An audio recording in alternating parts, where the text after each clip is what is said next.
Good evening. Time being 5:30, I will start proceedings. My name is Paula Eat. I'm the Mayor of Kingborough. It's my pleasure to welcome you all to tonight's meeting on Monday the 20th of December 2021. Welcome to those people who are watching at home on live stream via YouTube, as we don't have anybody with us in the public gallery.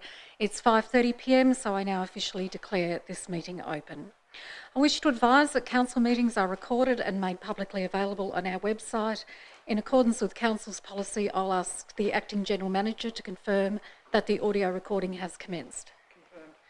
Thank you. I wish to acknowledge the traditional custodians of this land, pay respects to elders past and present, and acknowledge today's Tasmanian Aboriginal community. In acknowledging today's Aboriginal community, I would also like to take a moment to reflect on the recent passing of a much-loved member of the Tasmanian Aboriginal community who also made an extensive contribution to Kingborough. Uncle Bill Hodge passed away on the 6th of December, and I was fortunate to have known him and his wife Brenda for over 25 years. Uncle Bill was a kind, generous and inspirational individual. He was a role model and a mentor to many throughout Tasmania and beyond. He had remarkable leadership qualities, and he was inclusive in bringing people together through truth-telling and understanding. He had a great sense of humour, always a twinkle in his eye, and a hat for every occasion. But importantly, Uncle Bill made every person he met feel special, which is a rare and unique quality. Uncle Bill, along with his wife Brenda, worked extensively within Kingborough through school communities and other community organisations. And in 2000, Bill and Brenda jointly received a Kingborough Award for their significant contributions to the municipality. I was honoured to attend the deeply moving celebration of Uncle Bill's life on Saturday that was held at the Kingborough Community Hub. In the words of his much-loved daughter Trish, with Bill's passing, a new fire is born in the night sky. On behalf of Kingborough Council and all residents of Kingborough, I convey my condolences to Auntie Brenda and daughter Trish. Please know that your much-loved husband and father has left a remarkable legacy. Before we could continue tonight's proceedings, it would be remiss of me not to make a brief mention of the tragic events that unfolded last week at Hillcrest Primary School in Devonport. Like I'm sure everyone here tonight, I'm struggling to process such a tragedy. I have today written to the Mayor of Devonport, Alderman Annette Rockcliffe, to offer the sympathies of the Kingborough municipality during this exceptionally sad time. But in effect, there are no words. So I would now ask the councillors join with me in 1 minute's silence as a mark of respect to the victims, their families and the loved ones. Yeah, if we could stand.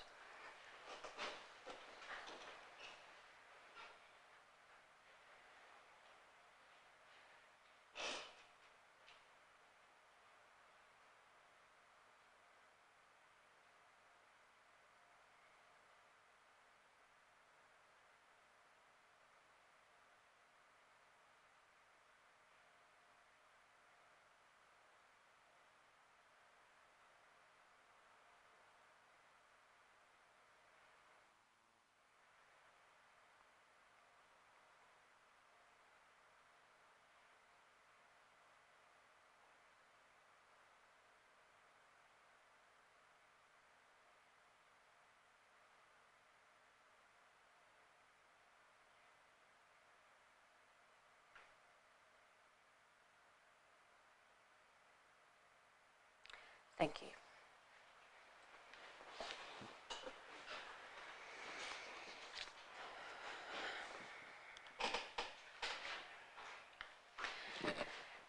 Turning now to the agenda, attendees this evening are myself, Councillor Reid, Deputy Mayor, Councillor Westwood, Councillor Bastogne, Councillor Cordover, Councillor Fox, Councillor Gladewright, Councillor Grace.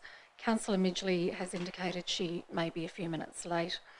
Councillor Street and Councillor Wass. From staff we have the Acting General Manager Mr Smee, Chief Financial Officer Mr Breen, Director of Engineering Services, Mr Reeve, Director of Environment Development and Community Services, Dr Stevenson, our Media and Communications Advisor, Ms Adams, our Customer Services Coordinator, Mrs Vellini, and our Executive Assistant, Mrs Amanda Morton.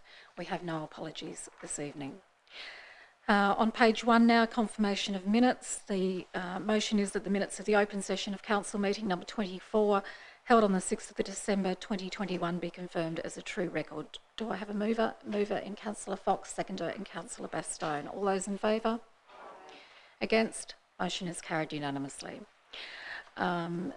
Staying now on page 1, workshops held since the last council meeting. There were no workshops held since the last council meeting. Moving to page 2, declarations of interest. Does any councillor have an interest that they would like to declare? No, thank you. Transfer of agenda items. Is there any item on the agenda that a councillor would like to transfer from open into closed session or closed into open session? No, thank you. There being no members of the public present, there will be no questions without notice from the public. However, for those watching along at home, if you would like to submit a question on notice for the next council meeting, which will be held on Monday the 17th of January, you can email it to kc@kingborough.tas.gov.au. At the time the agenda was compiled, there were no questions without notice from the public. Questions without notice from councillors. Does any councillor have a question without notice? Yes. Councillor Grace. May I have 3?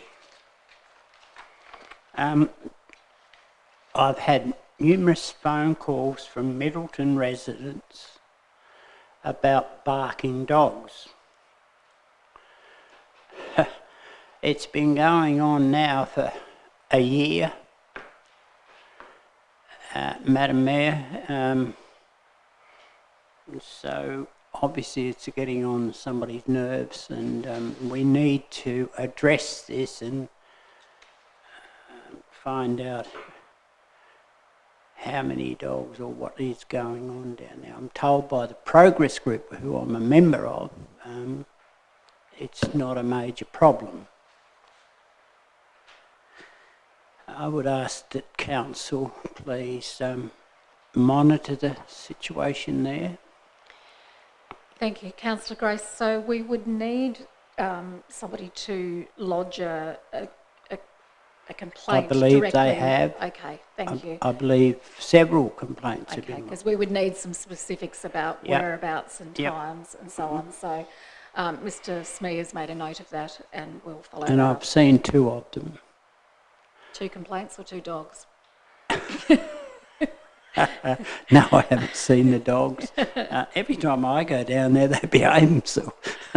You can read your own into that. Yeah, but I just need to ask staff if they could certainly have a look at that situation. Thank you. The second question? My second question is, Mayor, I'm very disappointed, upset in the fact that consistency, as you know, I've always been a part of, being consistent within our council on whatever we do. I am very disappointed that DAS 2021-1 was rushed through with delegated authority, and some applications, and I won't go into it, but some have taken 5 years for one Point person. of order, it's questions without notice from councillors. Sorry, what's the point of order? You're supposed to be asking a question. Well, the question is, if you listen carefully, Acting Mayor, no, you're not now, but Deputy Mayor, my question is, as I said, I am disappointed in the consistency within this council. Okay, so that's a statement. Can you frame it in a question for me? Because I know Dr Stevenson would like the opportunity to respond about why that has come by delegated authority. Is that the question? Well, the question is, I guess in a question, why didn't the applicant, like most, accept an extension of time? I'll ask Dr Stevenson to answer that. It's not quite what I wanted, but it's something to satisfy the Deputy Mayor.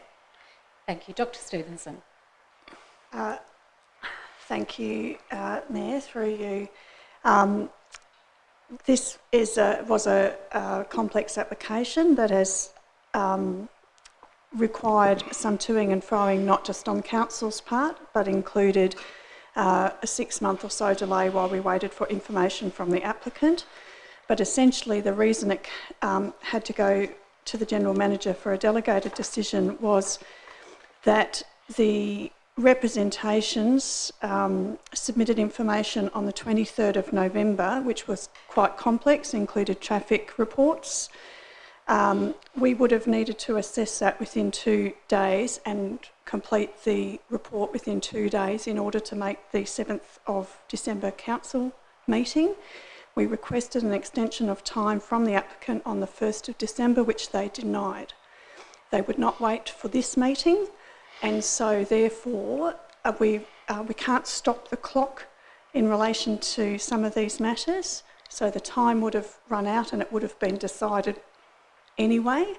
So we thought that the General Manager review the report under delegation. It's not ideal, but it was unfortunate in that up until towards the end we had indications that the applicant would be prepared to extend the time frame, and they determined ultimately that they wouldn't. It has been, there were 4 representations. Some of them were minor and did not raise planning matters, but one of them provided significant traffic reports that did need to be fully assessed. So that was what happened there. Madam Mayor, I will accept that as a qualified person giving me advice on that. Did you have another question? Yes, I have 2 more. I guess, Madam Mayor, I'm wondering if you've been down to Snugget late or down Conningham area. My question is, when you first came into office, that you were going to help us resolve the problem of the bus shelter that's not painted pink. No, thank you. Yes, and I have been regularly in Snug and Conningham, I think the week before last. Look, it's unfortunately the General Manager isn't with us this evening, but he was tasked with the action of speaking further with Metro Tasmania. I think I indicated previously when you had asked this question that I had actually raised it myself personally with the CEO of Metro when I met her at a Greater Hobart Mayor's Forum that she was addressing. We haven't unfortunately progressed, as far as I know, any further. There is still dispute. There is a very large project going on at the moment involving the state government and Metro and ourselves as to who actually owns all the bus stops, because we don't actually own that bus stop. And so that's where the dispute is. We don't own it, and therefore we can't give the authority for anyone to go and paint it. It is actually, as we understand it, owned by the state government or Metro. Neither of them can decide who owns it. Madam Chair, and that is not just that bus stop, that is every bus stop in Kingborough. Well, Madam Chair, I don't want to argue, but there was 3 bus shelters built, and I mean, Councillor Wasson, some of the other councillors know by the local progress group, which my late brother was involved in that. That's one of the bus shelters they built for the community, so it was not Metro. I can provide written evidence to that if you wish, but thank you anyway. We are trying, I know we are trying to resolve it because it seems like a ridiculous impasse, but we are trying to, and I will undertake to ask the General Manager when he returns if he can provide us with a provide me with an update and I can pass that on to you to see whether we can That'd be very much going. appreciated for the community. Madam Chair, last meeting I raised a question about fill that's available on several projects throughout Kingborough that Kingborough could take delivery of. I was talking about, and I just spoke to Councillor Wass a while ago, I'm looking at, Madam Chair, I'm looking at the budget workshop 2020 and 21, and it says here, the document, Hobart City Deal. And it says here, and I could have, I'm not sure whether I've got the right project, but I think I have. It says Spring Farm Road Extension. Now, the General Manager said at the last meeting when I raised it, there's nowhere that it's mentioned on the Works program. Correct me if I'm wrong. So, I'll ask Mr. Reeve to address that. Yeah. Given that the document you're quoting from is from our budget workshop, that was probably that is a working document, and not then, as you know, when we workshop something, we extensively look at all the options and then prioritise when we know what capital funds we have available. But I'm sure Mr. Reeve can provide some further detail. Yeah, through you, Mayor. If councillors cast their mind back, they probably remember that originally when we were putting forward for City Deal funding there, we were looking at the Spring Farm connector, plus also potentially a park and ride at the sports centre and some work on Kingston View Drive. And that's what that particular matter would actually refer to. After various discussions with State Growth, that project changed into what we're actually doing at the moment, which is to transform Kingston in the CBD. So it is still a valid project. We certainly have done the design work on that project there and still available for future funding, but it is a fairly expensive project to actually complete. One that's probably going to be well suited for some future grant funding, but it does sit, if you like, within our future plans, just not immediate. Following to that, thank you very much for that. That's the best I've heard on that project, because we've been dealing with it for a long time when the bridge was built, and as they named it, the bridge to nowhere. Well, it's not no longer.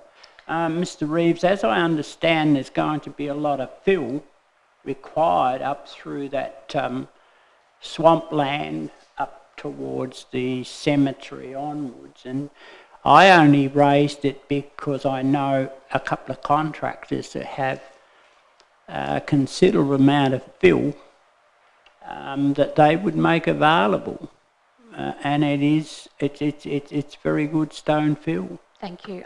Mr. Reeve noted that, I think, last week, even though he wasn't at the last meeting when you raised it, even though he wasn't here, he has made a note of that. Are there further questions without notice? Councillor Bastogne. Thank you, Mayor.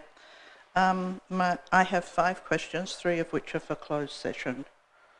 My first question is, what is the council doing to progress the ambulance station for the Channel, which was promised in the last state budget? Hobart has less ambulances and less paramedics than the northwest coast, and that is actual numbers, not per capita.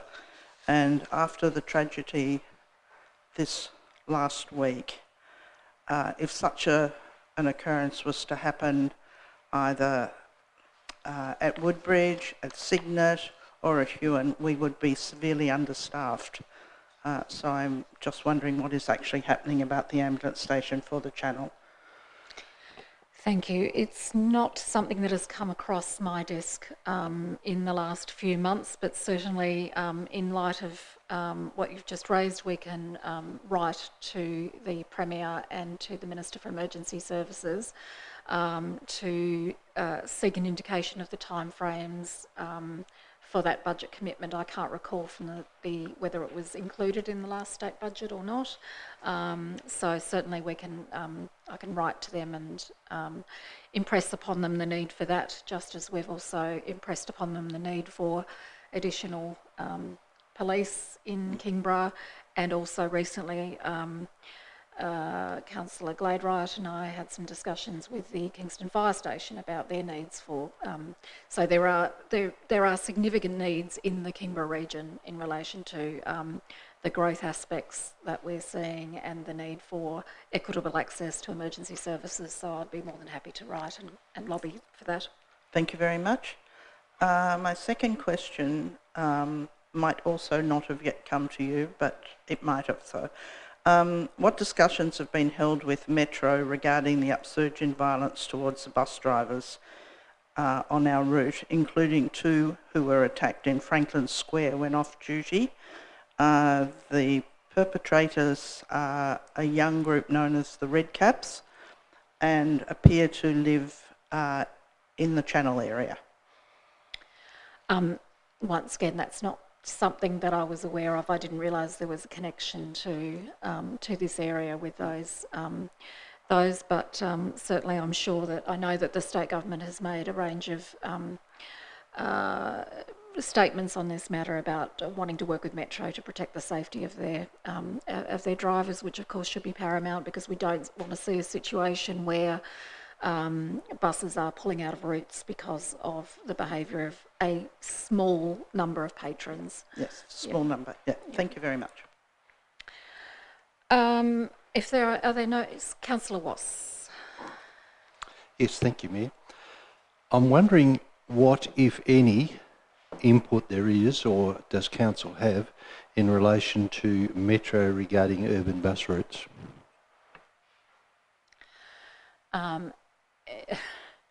I wish I could say a lot, but I think as we are all aware, as councillors who sit around this table, we have from time to time workshops with Metro Tasmania representatives, and we offer them the opportunity to have an insight into the needs of our community and the growing subdivisions and where the routes should be, and their response generally is that they are paid to operate the existing routes, and any changes need to come through the passenger division of Department of State Growth. Strangely enough, though, that when we have state growth here, they tend to tell us that the routes are up to Metro. So kind of echoing an answer to earlier about the bus stops. Certainly, I believe we should be advocating as much as we can for some of our new subdivisions to be included on the routes, but ultimately that will be a matter of decision. We can make representations, but ultimately that's a matter for decision between State Growth and Metro Tasmania. Thank you, Mayor, and if I can continue further, we used to have absolutely none, and we were promised that we would have, as would every other local government area, have an input into where routes ought to be. And if that has not changed, then I think we need to become active, because there are a number of things that have occurred in the last 5 years, and unless Metro come to the party and run the service as the community wants, they ain't gonna put bums on seats, as they say. Yep. Thank you, Councillor Wass. Councillor Grace. Question. Yeah. Good points, Councillor Wass, but how are they going to get people on buses? Because I read in the paper the other day, and correct me if I'm wrong, they're putting the bus fees up. Thank you. I did not read that article about an increase in bus fares, but I think that as councillors would all be aware, one of the things that I've advocated very strongly would be to try and have free bus fares during peak periods in order to relieve some of the congestion, and I think most people sitting around this table would agree with that. Are there any further questions without notice? Otherwise we'll keep going. Thank you. So we're staying on page 2 now. We had questions on notice from councillors. There was a question from Councillor Street in relation to road widths and parking, with an officer's response from Mr Reeve. We had 2 questions from Councillor Midgley, both with an answer from Dr Stevenson. One was in relation to a pop-up youth space and the other one in relation to the community hub booking fees. And there was a question from Councillor Bastogne with an officer's response from Mr Arnold in relation to the Firth Side Park and Ride. Moving now to page 4, petitions still being actioned. At the time that the agenda was printed, there were no petitions that were still being actioned. And also petitions received in the last period. At the time it was compiled, there were no petitions that had been received. We move now to officers' reports to councils. The first one relates to the Kingborough Community Safety Committee chairperson. There is a recommendation on page 6. The recommendation is that Councillor Blank be appointed as the councillor representative and chairperson of the Kingborough Community Safety Committee, and the committee members be advised accordingly. Do I have a mover in Councillor Westwood and a seconder in Councillor Midgley? Councillor Westwood, would you like to fill in the blank? Thank you, Mayor. I would like to move that Councillor Bastogne be appointed as the council representative and chairperson of the Kingborough Community Safety Committee, and the committee members be advised accordingly. I am the outgoing chairperson, and we have recently elected new community members. It is also time for the action plan to be updated, and it's a good time for a new chair to come in. Councillor Bastogne has been a strong advocate in this area for safety within our community, and subject to her approval, I think she would be a wonderful chair. Thank you. I have a question. Councillor Grace. I have a question, and I don't want to be sexist again or anti-female or whatever. This never came out for anyone else. If they were interested Well, in that's this. what we're doing now. Well, no. The chair that's resigned is nominating who correct me if I'm wrong. Yes. But she's nominating, or should I say I'm sorry, I apologise, Councillor Westwood is nominating who she would like to take the chairship. That is correct. Well, that to me is corrupt, in a sense, Okay, fact that... Councillor Grace, please don't use words like corrupt so Well, lightly. There is no corruption. It Please, doesn't... if you wait a moment, Councillor Grace, I will explain the process that I'm about to go through here. I asked for somebody to move the motion, which Councillor Westwood did, and Councillor Midgley seconded. Councillor Westwood has suggested that Councillor Bastogne be a nominee. In throwing the floor open, I am going to ask whether anybody else wishes to provide a nomination as the chair. If somebody else wishes to be the chair, then we will have an election, and it will be a democratic election. This is not a foregone conclusion, but Councillor Westwood has, moved. Somebody had to move something. We couldn't have nobody's name up in that motion. So this is a starting point. It is open for nominations from the floor as we now move around the table of speakers. Okay, I'll accept that. Thank you. Thank you. Councillor Midgley. Thank you, Mayor. I don't wish to nominate. Thank you. I'm busy enough with being on one committee, but I'd like to acknowledge Deputy Mayor Westwood for her time on the Safety Committee and the many projects that she has achieved. Thank you.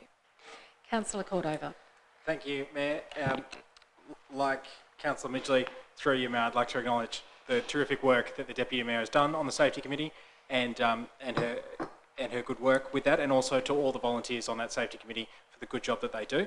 And I guess I'd like to speak in support of the nomination for Councillor Bastogne, who I think will make an excellent chair, and I really do support the timing of this as well. I think it does make sense that when you've got a few new people on the committee, to change that chair, I think it really bodes well, and it should be a really good transition. So hopefully this passes, and I wish Councillor Bastogne all the best in the new role. Thank you. Thank you. Councillor Cordova. Would anyone else like to speak, to nominate themselves, or anyone else?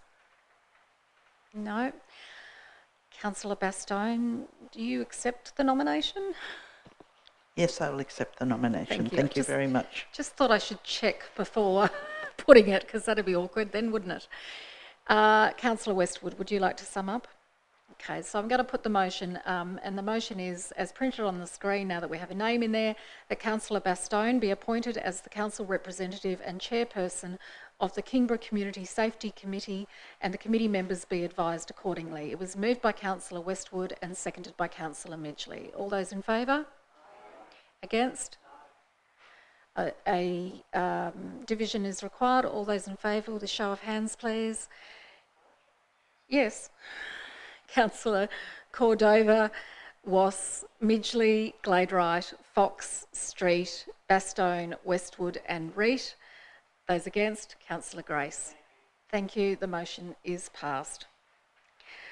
We move now to page 7 and a petition in relation to food truck trading at Kingston Beach with a recommendation on page 10. Do I have a mover and a seconder, please? Moved, Councillor Westwood. Seconded, Councillor Gladeright, because she waved as well. Councillor Westwood. Thank you, Mayor. We have before us the food truck trading policy for council in response to a petition that came to us signed by 578 signatories received by council on the 2nd of November. This is, I believe, the 4th time the issue of food trucks has come before council.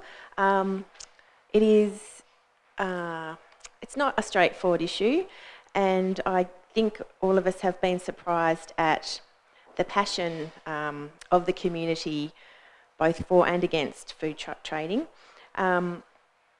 Personally, I'm very happy with the recommendation that we have before us. There are 3 parts to it. The first part is that the food truck trading locations policy be amended to provide 3 days per calendar week per vendor trading at the Osborne Esplanade location at Kingston Beach. This was the case until a couple of months ago when we approved a policy to change it from 3 days to 2 days. It was what instigated the petition, and I'm pleased to see that it is recommended that we reinstate the 3 days per week per calendar, 3 days per calendar week per vendor.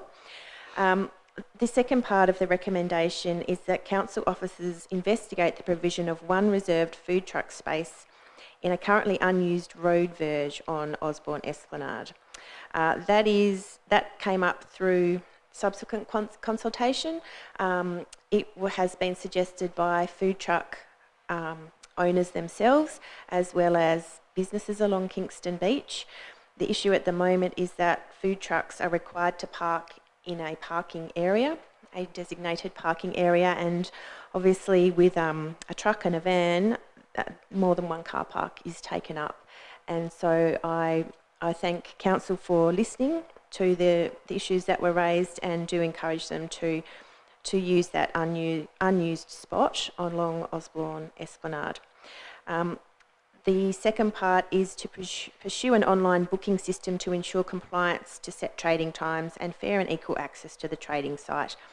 I think this is something that is a result of our growing community, the growing appetite for different options along the Esplanade, and I'm aware that it is used by other municipalities across Tasmania with very little issue. So I do encourage the investigation of an online booking system, because I think as we continue to grow and the popularity of Kingston Beach grows, an online booking system would be a very good way of regulating that, and that council officers advise the petitioners of council's resolution. So I encourage my colleagues to support the recommendation we have before us. Based on my conversations, I think this is a good compromise, and I think it provides a good pathway forwards. I certainly don't want the issue to come back for a 5th time. Thank you, Councillor Westwood. Councillor Cordova. Thank you, Mayor. A question about the proposed potential food truck trading space that's marked in blue on page 9 of our agendas. I kind of paced out that, which might have been an interesting sight for anybody who saw me pacing up and down. That's what I was doing. And my question is, it kind of fits more than 1 food truck, I would have thought. So I was hoping that maybe council officers could kind of explain the reasoning behind only having 1, and also what are the implications there are for Victoria Street in terms of visibility, turning, things like that. And then finally, it says in the report that it'll cost about $2,000 to get that site ready. And let me make it clear that I think it's probably a really good idea, but I'm just interested to know what are the implications for Victoria Street, traffic management around there? Are there any dangers around that? And what does that $2,000 pay for to get the site ready? Thanks. Thank you. Mr Reeve, could you answer that, please? Yeah, sure. Through you, Mayor. Certainly, we've had a prelim look at that one, and we'd need to have a more detailed look at it just to confirm that. But we believe that it would be a little bit too tight for 2 food truck vans there. That would be part of the further detailed look at it. In terms of the turning movements to and from Victoria Street there, we don't believe that will be an issue, bearing in mind that it'll be indented, so we'll be looking at the food truck vans, similar alignment to where the other parallel parking is on that picture there. And in terms of the other thing which you haven't raised, but it's worthwhile raising, for the upgrade of the rest of the foreshore path down there, which is needed to happen in the future there, there might be some minor changes to that, but that won't affect in terms of what we intend to put in that space. Thank you. Just one more follow-up question on that through you, Mayor. And it's a question about the impact on trees. So there's 2 big gums there, and just wondering if they will be at all impacted, or if they are to be impacted, that will affect my view on the whole situation. So, yeah. Mr Reeve. Through you, Mayor, no intention to impact the trees. Councillor Grace. Look, I'm a loss with this, as Mr Reeves has just said. He's not sure on the space. So therefore, I can't support it, because if we've got a report up here in front of us saying, well, this is what we can do, but the question that my colleague asked was the fact that he was told by our engineer that he wasn't sure whether this would fit in. Mr Reeve, I think you might have been a little bit misquoted there. Yeah, a little bit. Maybe a little bit. Through you, Mayor. No, I think you'll find the question that was actually asked is whether or not we could actually extend that out further to actually fit 2 food truck vans in there. Yeah. I guess what we've actually looked at is what we could actually fit into that space there, and we believe it might be a little bit too tight to fit 2 food truck vans in there, but the intention and what's actually raised in this report is to allow for 1 space there, and we are confident that that's not an issue in terms of actually having 1 food truck van space in there. But we can have a look further as to whether there's any possibility of actually fitting 2 in there. Thank you, Mayor. I understood it, I think. Yes. Thank you. Are there any further? Councillor Bastogne and then Councillor Wasp. Through you, Mayor, to Mr Reeve. Why was this area not used for public parking to begin with? Was it not because of being opposite Victoria Street and also because of the possible damage to the roots of the trees? There must have been some reason to have not had parking here. Mr Reeve. Mayor. Look, there's not a lot of rhyme and reason to some of the parking spaces that are actually along Kingston Beach, so they seem to have happened through history. So there's not necessarily a particular reason why that would not be used as car parking. You would only be able to get the parallel parking in, not the 90-degree parking which you see along most of the areas down through there. So it's certainly not to do with the impact on trees, and it's not to do with the turning movements in and out of Victoria. So those particular aspects have already been looked at. The only aspects that would need to be further looked at would be the actual configuration of exactly what we put there and how that's line marked out, and, you know, taking on Councillor Cordova's point there, whether there's even a possibility of actually fitting 2 as compared to 1 in there. Thank you. Councillor Wasp. Thank you, Mayor. If I can start with a question. I noticed from the proposal that to amend it to provide 3 days per calendar week, so week in, week out, 3 days. So if I'm a food vendor and I want Friday, Saturday and Sunday, I can have those for the next 52 weeks, is that correct? Mr Reeve. Through you, Mayor. So the intention of the booking system is to actually put some controls over that. So not allowing people to actually book out for large blocks of time. So it's very similar to the one that they actually use in Devonport at the moment, which they use quite successfully up through there. And it certainly would be one that we'd be monitoring as we go forward. So we've basically developed the booking system, so that will be almost ready to go as soon as we can sort of get a decision on this. I'm at a loss, Mayor. That was for short parking, not long parking. I only want 3 hours a day, so that to me is short parking. So in that case, the next 52 weeks would be fine. I can't see a problem with that because it meets the requirements that were just provided. Is that what Mr. Reeve means, or does he mean that the booking system is going to work so that if you have Friday, Saturday, Sunday one month, you can't get it again that particular month and you've got to wait till the following month? What's it going to be? Mr. Reeve. Yeah, through you, Mayor. So the intention is for not allowing people to actually book, for example, a year in advance there to say, I want to have all 3 of these spaces there for a year in advance. The intention is, as was always the intention with the policy there, is to allow equitable use for all food truck vans who want to actually trade down there, and we can control that through the booking system, so only allowing people to book a certain amount of weeks in advance, and actually talking directly with the food truck operators there if there are ones who wish to use it for longer, and that means that other people are not getting access to it. Bearing in mind, as I said, the same sort of situation actually occurs in Devonport, and that works very successfully between the food truck operators. Thank you. Councillor Wass. I still don't think I've got an answer to my question, Mayor. I don't want to keep hassling Mr. Reeve about it, but how far in advance are we going to be allowed to book? I mean, there's nothing, it's all come up per se in words, but in correspondence, but not in words. So what's the arrangement, and are we going to develop arrangement and then come back to council to confirm that? He's shaking his head, so I assume not. So I'd be interested in what Mr. Reeve has to say. Mr. Reeve, perhaps you could tell us what the Devonport system is that we're modelling this on. That might help.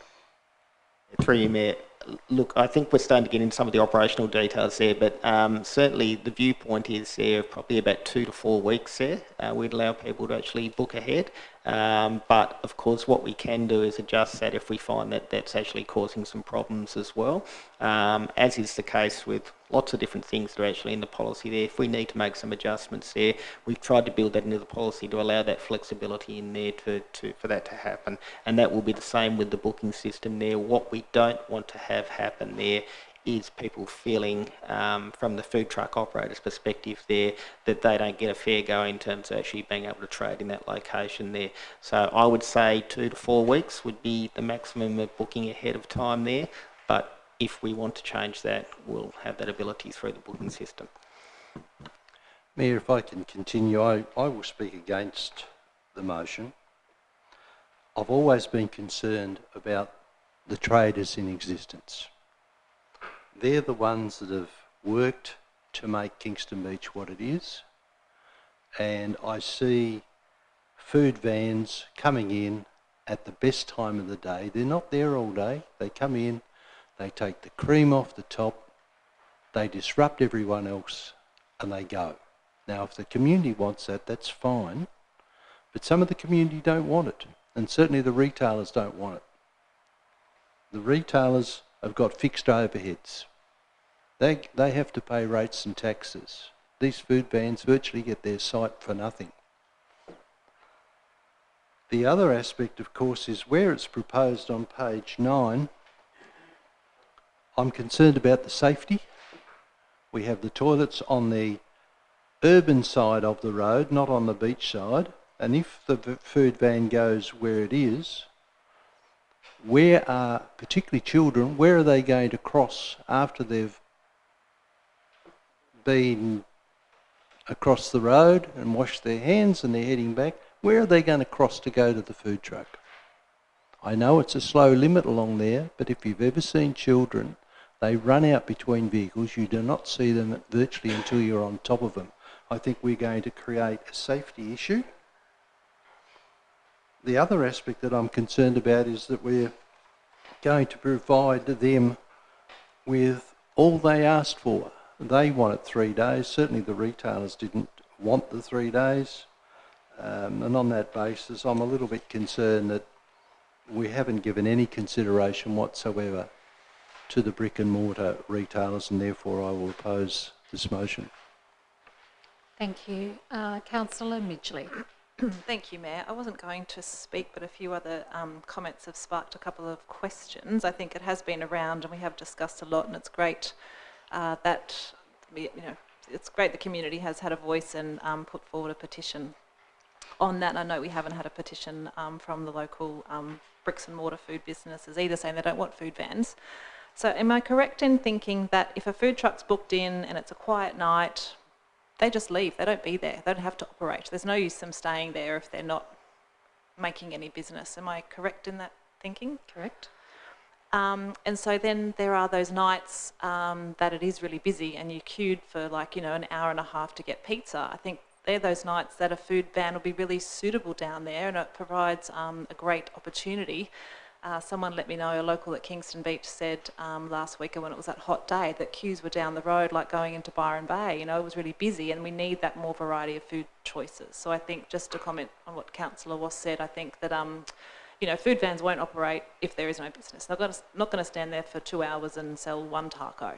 They move and operate, and that's the beauty of food vans. It provides activation, a variety of choice, and helps helps a variety of people on local nights, and it even attracts people down there to the area to attend the bricks and mortar businesses as well. They might get the food van, they might stay there longer, linger longer, and get an ice cream.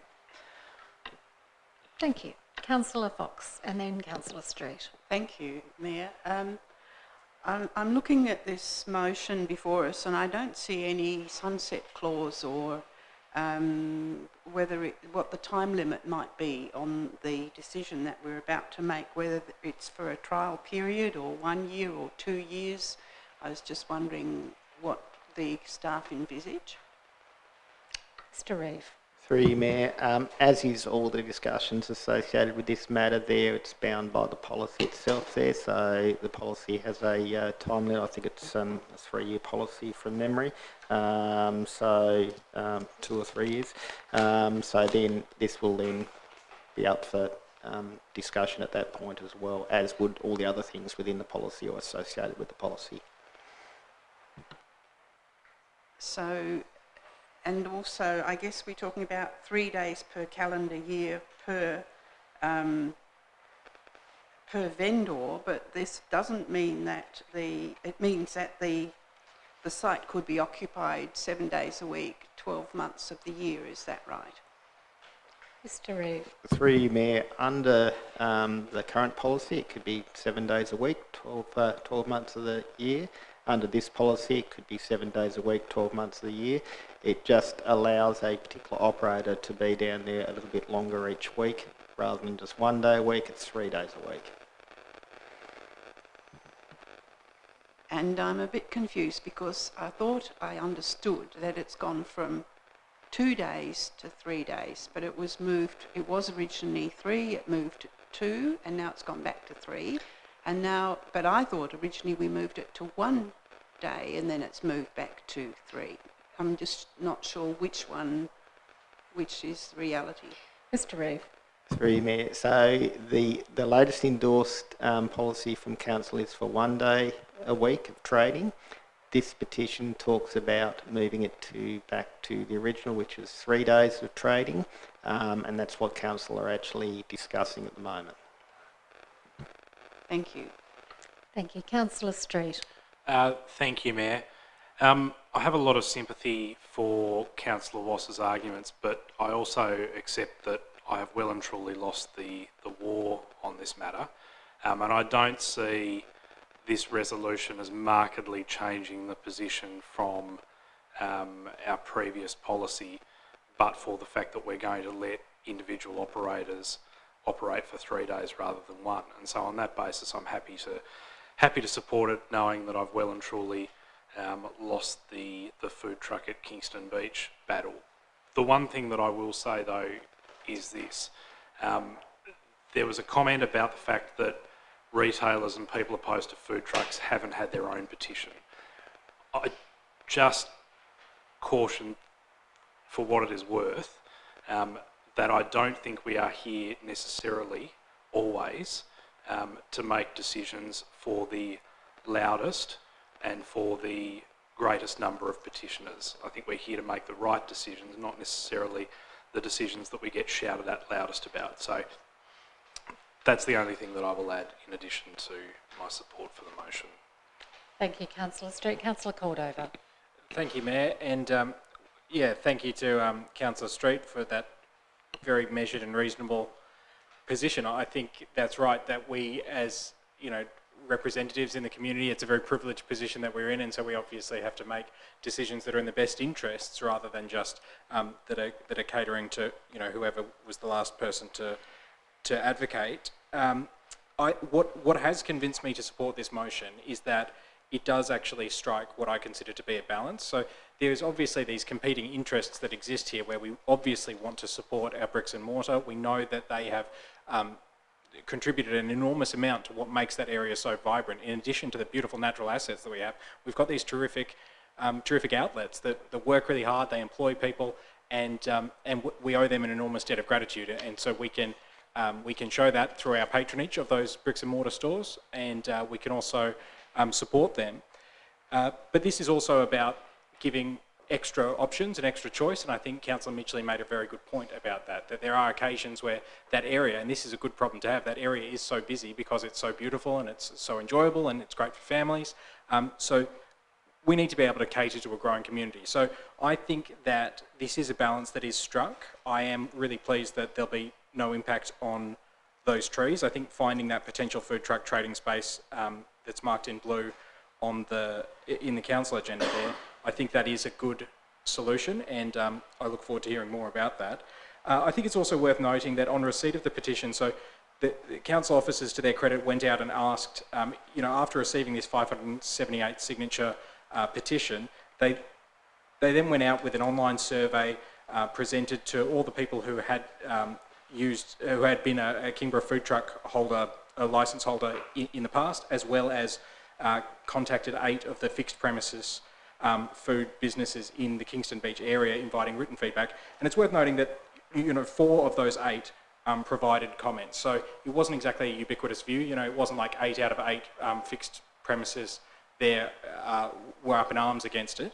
I think, you know, we're constantly trying to strike a balance, and I'm confident that on this occasion we're striking the right balance, and I think I really look forward to the extra variety and choice that will be offered. I think we need to make sure that as we go forward, it's worth noting there that the provision of, we're going to have to be looking at recycling on the beachfront, and we're going to have to look at waste management as well. And it's really important, of course, and credit to Councillor Midgley for really pushing, making sure that we have biodegradable and removing single-use plastics as well. So I think all in all, I'm confident that we're finding the right balance on this occasion, and it's one of these iterative processes where we'll see how it goes, and we are a responsive council, we're an adaptable council, and we keep our ears open to the community. So, you know, let us know what you think. Thanks. Thank you very much, Councillor Cordover. And then I've got Councillor Gladewright and then Councillor Bastogne. Thank you. I just want to really thank council staff for responding so amazingly to not only the petition, but also going out and actively finding out what the retailers were thinking as well. It's really great that such a broad consultation has been conducted. I do acknowledge that there are those retailers there that are objecting to this, but I think it's important to remember that we're not actually discussing here whether or not we're going to have food trucks there. We're just simply discussing whether it's going to change from 1 day trading day to 3 trading days, which means that in fact it doesn't really affect the retailers at all, because there would have been a food truck there anyway. It's just whether or not it's the same food truck. It's also really good to see at 4.73, it says here that this will be reviewed dependent on site demand. So I think originally that recommendation to change it to the 1 trading day was to make it fairer for the food vans. So it's really good to see that that's been put in there, so that if suddenly there is an influx in the amount of food vans that we have, that we can respond then and maybe relook at this policy. But at the moment, it seems like that's not the case. And then also at 6.1, talking about the public waste and recycling bins. That's a brilliant idea, and I really hope and encourage the council to have some forward thinking and to think about the FOGO bins there as well, considering that from January we're bringing in the single-use plastics. So I definitely support this. I do acknowledge the retailers, but I think the 578 signatures is really coming through very strong, and it's great that we're responding to that. Thank you. Councillor Bastogne. Thank you. I just have one question. If a food truck books, let's say we're allowing them to book 3 weeks in advance, and they book the Friday, Saturday, Sunday, and then they decide not to come, is there some way that we are able to penalise them within the booking system so that this doesn't happen again, so they can't just bag a spot and then not turn up? Mr Reeve. Through you, Mayor. Look, it's a difficult one. I mean, certainly it will be an active booking system there, so if someone decides that they don't want to use that booking there, they can cancel that booking online there, and therefore someone else can utilise that space. But it would depend on whether or not they did that at the last minute, or you know, what sort of timing there was associated with that as well. We all understand there's reasons why sometimes people have to cancel doing something. It could be lots of reasons, could be weather dependent, could be sickness, could be lots of other reasons if you like. We will certainly be keeping a close eye on whether we have any instances of people booking a space and then not utilising the space there, because that takes away from the whole point of actually having a booking system in the first instance. So that will be monitored very carefully. I can only reiterate what we've actually heard from a very similar system in Devonport there, that the food truck operators actually work very well with each other in terms of that booking system there, and I believe that's been in place for a little while and they haven't had any issues there. So we'll continue to monitor it as when we put it in place there, and if we need to, we can certainly talk individually with food truck operators that may or may not be utilising spaces, or even say that there's a temporary ban on them using the space if they're continuing to misuse the space, because it flies in face of what we're trying to achieve. Thank you. If there are no further contributions, just before I ask the Deputy Mayor to sum up as the mover, I just wanted to thank Council staff for the work that they have done on this. It's certainly been, as Councillor Westwood mentioned when she moved the motion, this is a far more complex policy than you could possibly imagine, and I know that we've had lengthy debates on this. It's not a simple one, but I think, as others have said around the table today, it certainly has struck a good balance between respecting our permanent restaurant and cafe owners in these precincts, but also then allowing the community the choices that they desire, because we know that food trucks are very popular. So thank you, Mr Reeve, for working through this on numerous occasions now. I appreciate the work on that. And I'll hand over to the Deputy Mayor to sum up. Thank you, Mayor. I do have a few notes here in summary. Top of my list was to correct myself. Councillor Fox, you are correct, it was 1. It was 3, changed to 1, and now we're proposing to move back to 3. So 1, not 2. I also wanted to express support for the $2,000 as part of the capital expenditure program that Council will be reviewing in the upcoming budget process. As part of that, in response to Councillor Cordova's inquiry about the number of food vans that would fit in that space, the policy at the moment only approves for 1 food truck. So there is a site limit of 1 at the moment on Osborne Esplanade.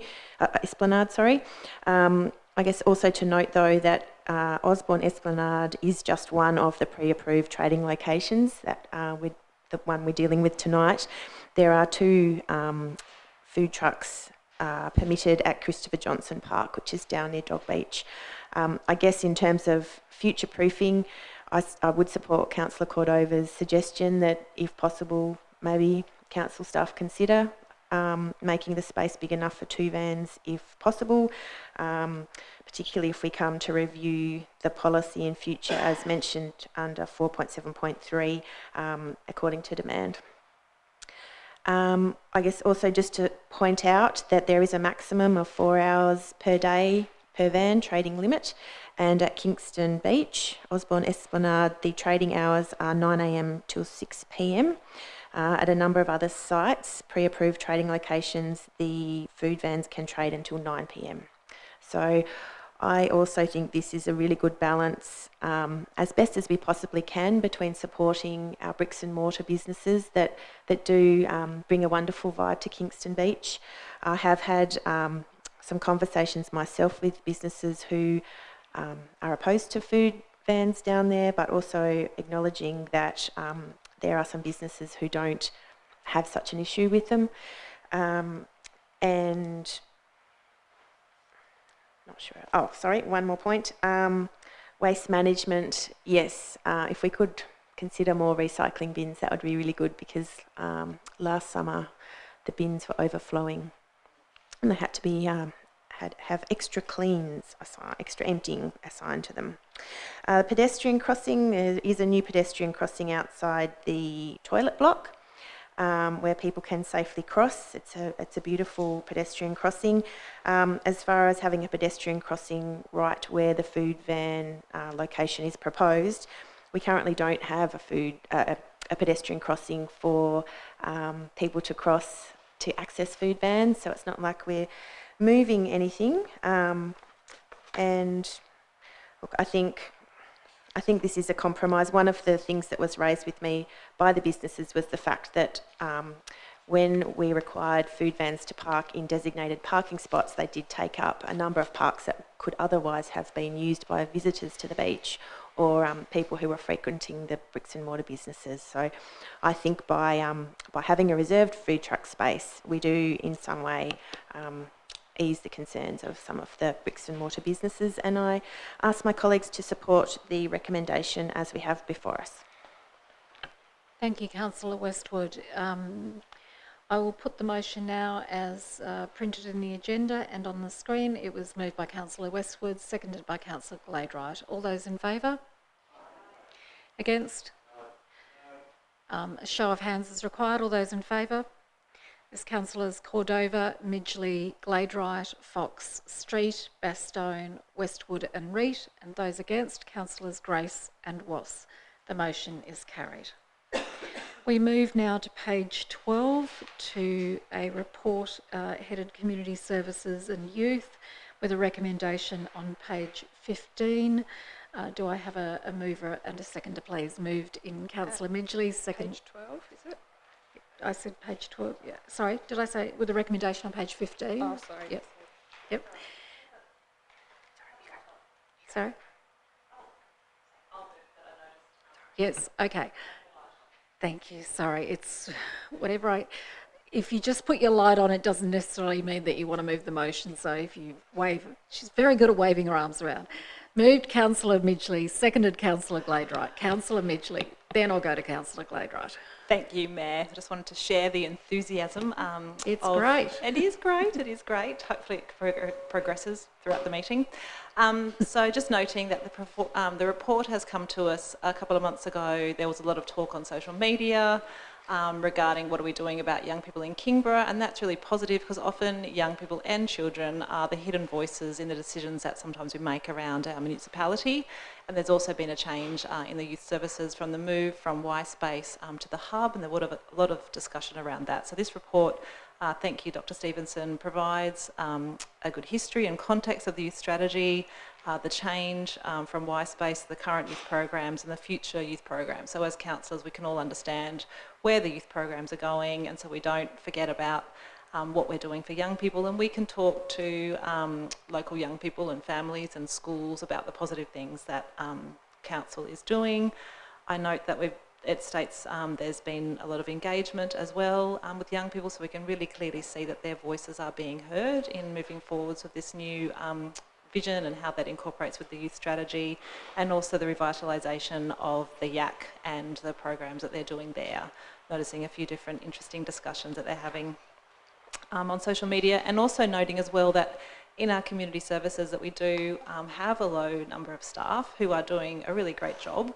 And the Kingston Park is really providing a great space and revitalisation as well for young people to spend time in. And we do know that young people like to hang out in public places. As a mum of a now teenager, that's just something, you know, that you just got to get used to. It's what they do. And it's great that we've provided a great place for them to be. I have just a couple of questions in regards to engaging and how we're engaging with young people. It's a bit of a personal thing I do in my other job.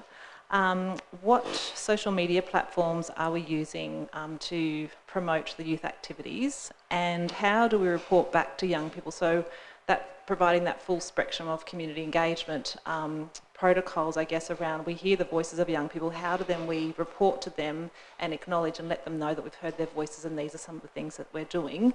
But also further in that point is we have this youth strategy that looks very great for councillors to read, but how can we ensure that that youth strategy also has a youth voice embedded into that, and how we can make it perhaps in the future friendly for young people? So there's a few little things in that one. There are many questions in that one question, but Dr. Stevenson will do her best. Thank you. I'm trying to, I should have been writing notes, but in terms of how do we continue to hear the voices of young people? Well, the Youth Action Network, the drop-ins, and the surveys and so forth continue. So I think, you know, that opportunity is continuous within the remit of the program. In terms of social media, well, Council does not have, for example, a YouTube account other than for broadcasting this. So it's largely Facebook because that's what we can resource, with a bit of Instagram, which the community services team do. But you may have seen things like little videos popping up that our media and communications advisor has been producing for YouthInc. So we're trying to engage through our social media platforms in a different way. What we don't have is the ability to do targeted advertising so that it only appears in the feeds of 12 to 24-year-olds. So that's beyond our capacity at this time. In terms of closing the loop on engagement, we are limited. We don't have a dedicated engagement resource at the moment, and even if we did, in the terms of the IOP2 principles, we're always going to be at the front end, the information sharing and engaging, but not at the empowerment end. It's very hard to do without significant resource investment. But YouthInc, again, that's part of what that's about. That's about inviting young people to bring their ideas, run their own forums, and come up with their own solutions.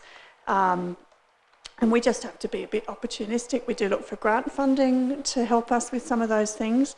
But on a pragmatic level, we're never going to be where I would love to see all of our community engagement activities, because we simply don't have the resourcing capacity. And that's just a reality. So we do a horses for courses approach, and we might pick particular issues to go a bit further with or close the loop on. I think your point about how do we present our youth strategy in a different way is a great one. Youth strategy was developed before I started at Council, but it is an action to review it this year and see how we're tracking, and as part of that, be happy to take on board thinking about how we communicate about it to young people in a different way. Thank you. Thank you. Councillor Gladwright. Thank you. Yes, I've definitely received a lot of emails and had quite a few discussions with people in the community about things to do in our municipality for our young adults, and so it's fantastic to have this overview because it's something that I can refer to. Something that keeps coming up in those discussions, and I think you're aware, I keep forwarding you these types of emails, is people are a little bit disappointed in the lack of things for the young adults to do in that Kingston Park area. I'm not sure if in the surveys or in the YouthInc programs anything around those sorts of concepts can be brought in to the discussions at all? I know we've had some discussions. Through you, Mayor. Yeah. It didn't actually feature terribly highly in the survey results that we did at Kingston Park, but we certainly are keeping a track of it. The difficulty is the park is sort of still under warranty, so to speak, and so anything that we want to do, we have to wait until we're out of that maintenance period. We also have to find the funding for it. So it's not that we're not hearing them, we're certainly keeping a record and feeding those sorts of ideas through to the Kingston Park team, but ultimately it's going to become a capital issue for council to consider because they all come at a cost. I'm just wondering if the question was asked specifically about that to the...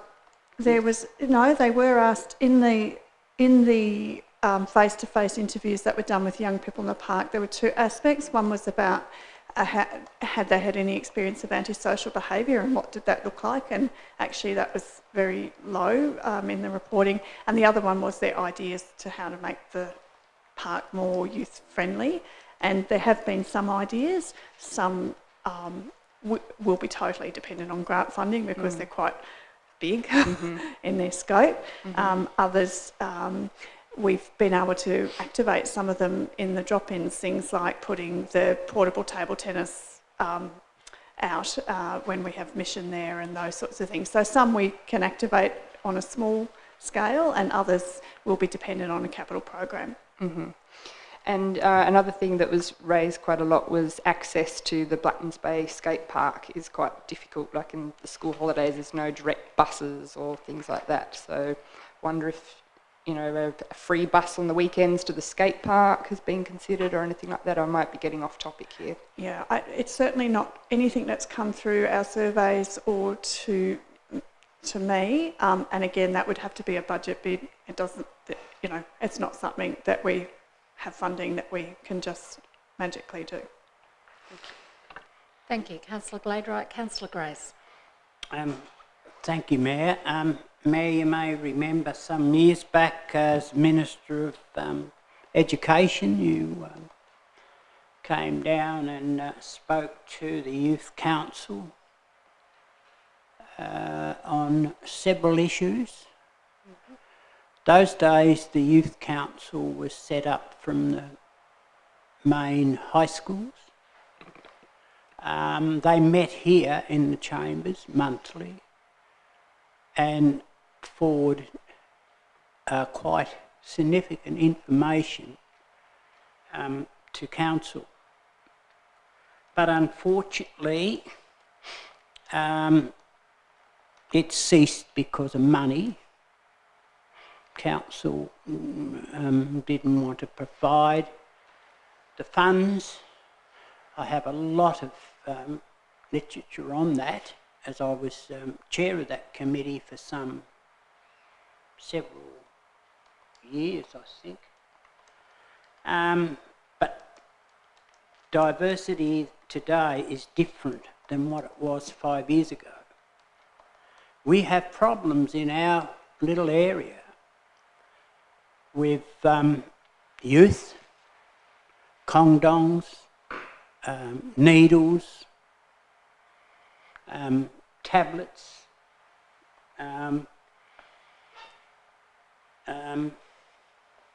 vandalism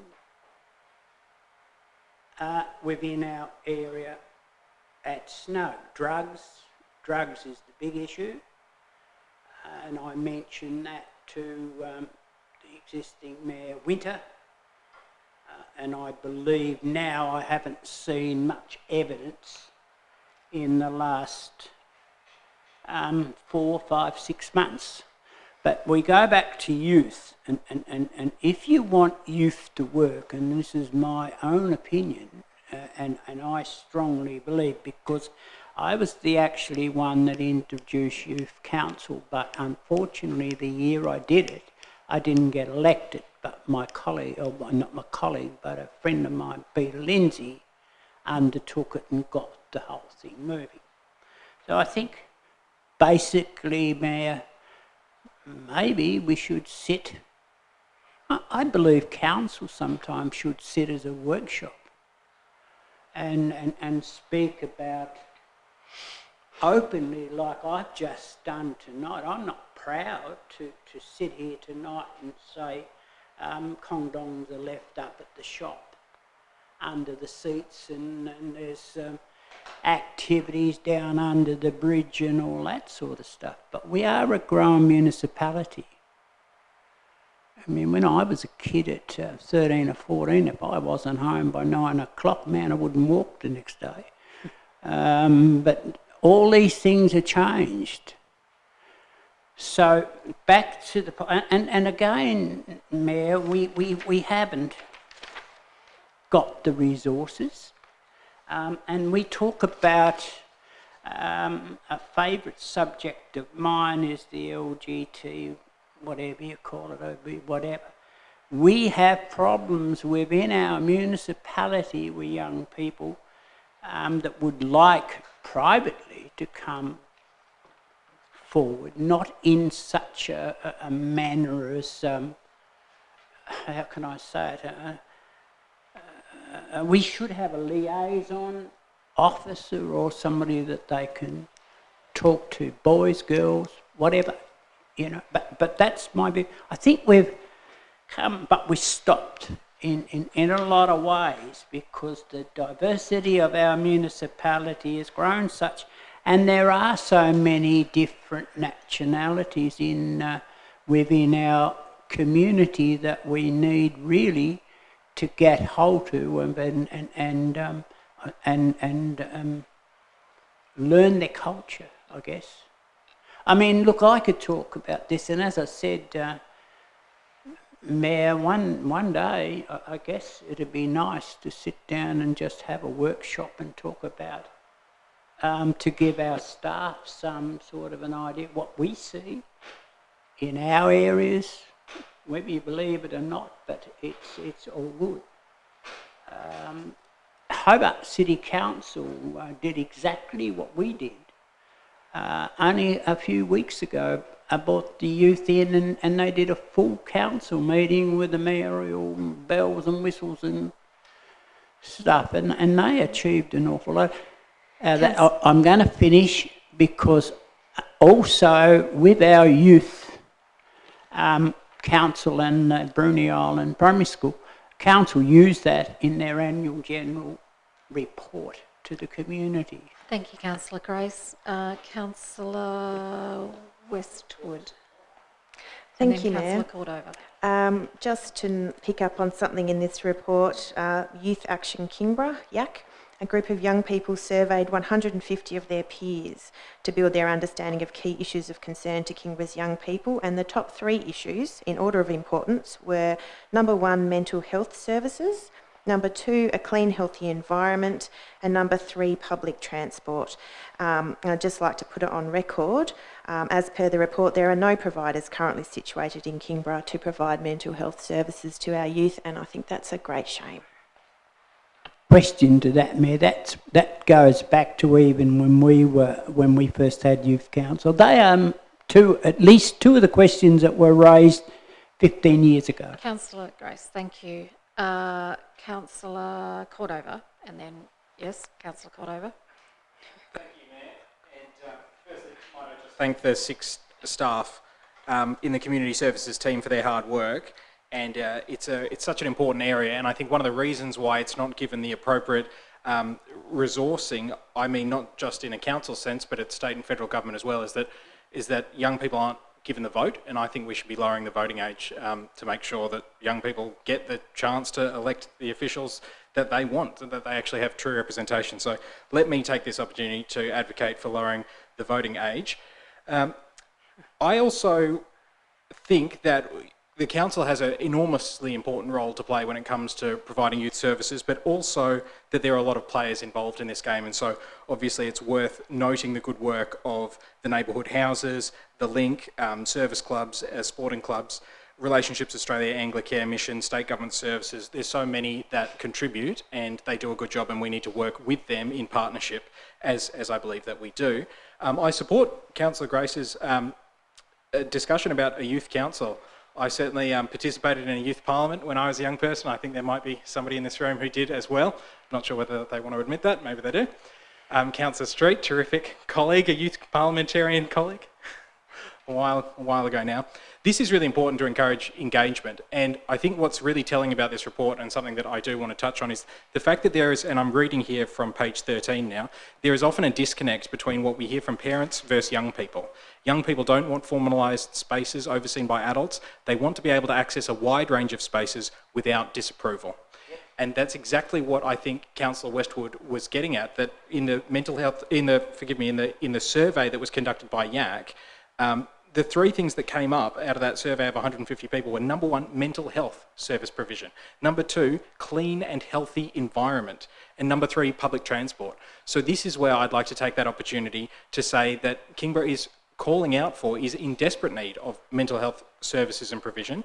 And the reason why having a clean and healthy environment is important is that young people, and people of all ages in fact, and myself included in this, by having a clean and healthy environment, that is so important for ameliorating some of the anxiety that I think we're all feeling in these troubled times. It is important that the local environment that we have is not constantly under threat. I mean, the amount of anxiety that it causes me, knowing that we're constantly having to battle against threats to our environment that are going to see the extinction of the swift parrot and 40-spotted pardalote.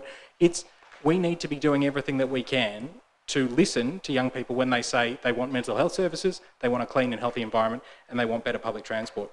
I think we also need to use the information that's within our strategy. I'd like to talk about what we're going to do with the next strategy in terms of broadening our horizon, advocating for ending the war on drugs that's criminalising young people for no good reason, getting a youth job guarantee. I mean, this is a really important fact, that if we spent the same amount of money that we do on turf maintenance in this municipality, if we spent $1.3 million per year on young people instead of on turf maintenance, we'd be able to give a job guarantee to young people to work for the council for up to 10 weeks of work experience per year, up to 25 hours per week. And where I get those figures is based on, we were told a couple of years ago, based on the ABS 2016 survey, that there's 500 young people not in education, employment or training in Kingborough. So these are 500 young people who, if we actually spent the same amount of money that we do on grass, if we spent that on engaging young people, giving them work experience, working for the council in any number of capacities, current roles that are currently volunteer roles, we could actually pay young people to get work experience. This is what we should be talking about when it comes to our next youth strategy, is bringing back a youth council, bringing back young people leading the conversation rather than us older ones telling them what we think that it is that they want. I really think that evolution of the way that people use and access services is worth noting, and I appreciate that that's been written in the report, but I just think that we need to focus on providing adequate resourcing and adequate time for young people to be themselves, hang out with the people that they care about, and utilise the great things that Kingborough has. And that's why it's critically important that we protect our natural environment, critically important that we maintain good facilities, critically important that we advocate for mental health service provision, clean, healthy environment and public transport. Finally, I'd just like to once again reiterate that the staff do a terrific job, and this is an ongoing level of engagement that needs to take place. We need to continue this conversation and we need to fund it accordingly. Thanks very much. Thank you, Councillor Cordova. Are there any further speakers? I just wanted to say a couple of words. You've got a question, Councillor Midgley. I do, Mayor, thank you. And just a question in regards to something Councillor Grace said. Am I correct that reading on page 14, Dr Stevenson has noted that once our engagement officer is recruited, we'll be undertaking some work with the LGBTQI plus community, including young people within that community? Just checking that I am correct in reading that will be something that we will be working on to ensure that a wide range of young voices are included Dr. as part of our Stevenson. community. Yes, that's correct, Councillor Midgley. Thank you. Thank you. Just before I ask Councillor Midgley to sum up, look, I thank Dr Stevenson for this report. It builds very much on the report that we had at the annual general meeting where we had, I thought, an excellent presentation about the breadth of the services that are provided by our community development team And I feel quite fortunate that in the time that I've been mayor that I've had a lot of interaction with them across the whole breadth of the activities that they undertake, and they are only a small team and they are spread around a number of areas, of which youth is one, but I feel very proud of the services that we do provide, and I think that we do need to recognise that there is a limit to what we can provide as council, and I think that we do it very well. I think one of the things that has changed perhaps in the last 10 to 20 years is that rather than it being led by us as councillors, and you know, none of us unfortunately fit into that youth category anymore, but that the feedback and the driving of what should happen is being done by the young people themselves through things like mechanisms like the survey and so on. And I think that's really important. So rather than us wanting to gather the young people in here and telling them what we think should happen, they're telling us what they think should happen. And as Councillor Westwood pointed out, and others have, you know, there are top 3 things that they have indicated to us. So thank you for the report, and I'll hand over to Councillor Midgley to sum up. Thank you, Mayor. Thanks everyone for your contribution. I really think one of the standout comments is around the lack of mental health services for young people in Kingborough, and as we know, unfortunately, it is increasing, so it would be good to see if we can move forward and progress some mental health services for young people in Kingborough in the future. But thank you very much for the report. Thank you. The recommendation is that Council note the report on Council services and activities for young people in Kingborough. The motion was moved by Councillor Midgley, seconded by Councillor Gladeright. All those in favour? Against? Motion is carried unanimously. We move on now to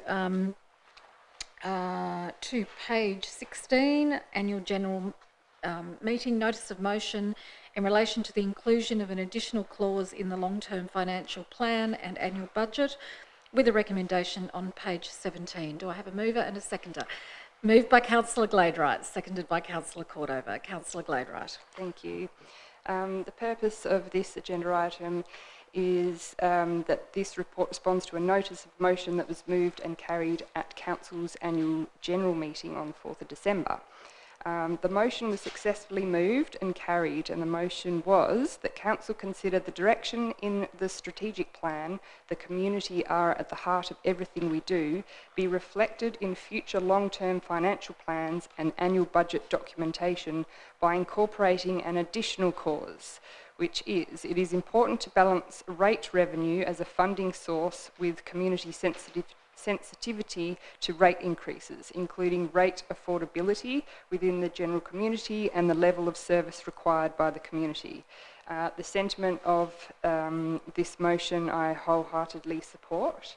It's also noted that the Chief Financial Officer, Mr. Breen, has suggested to add a few more words at the end of the motion to read, and maintaining Council's financial stability.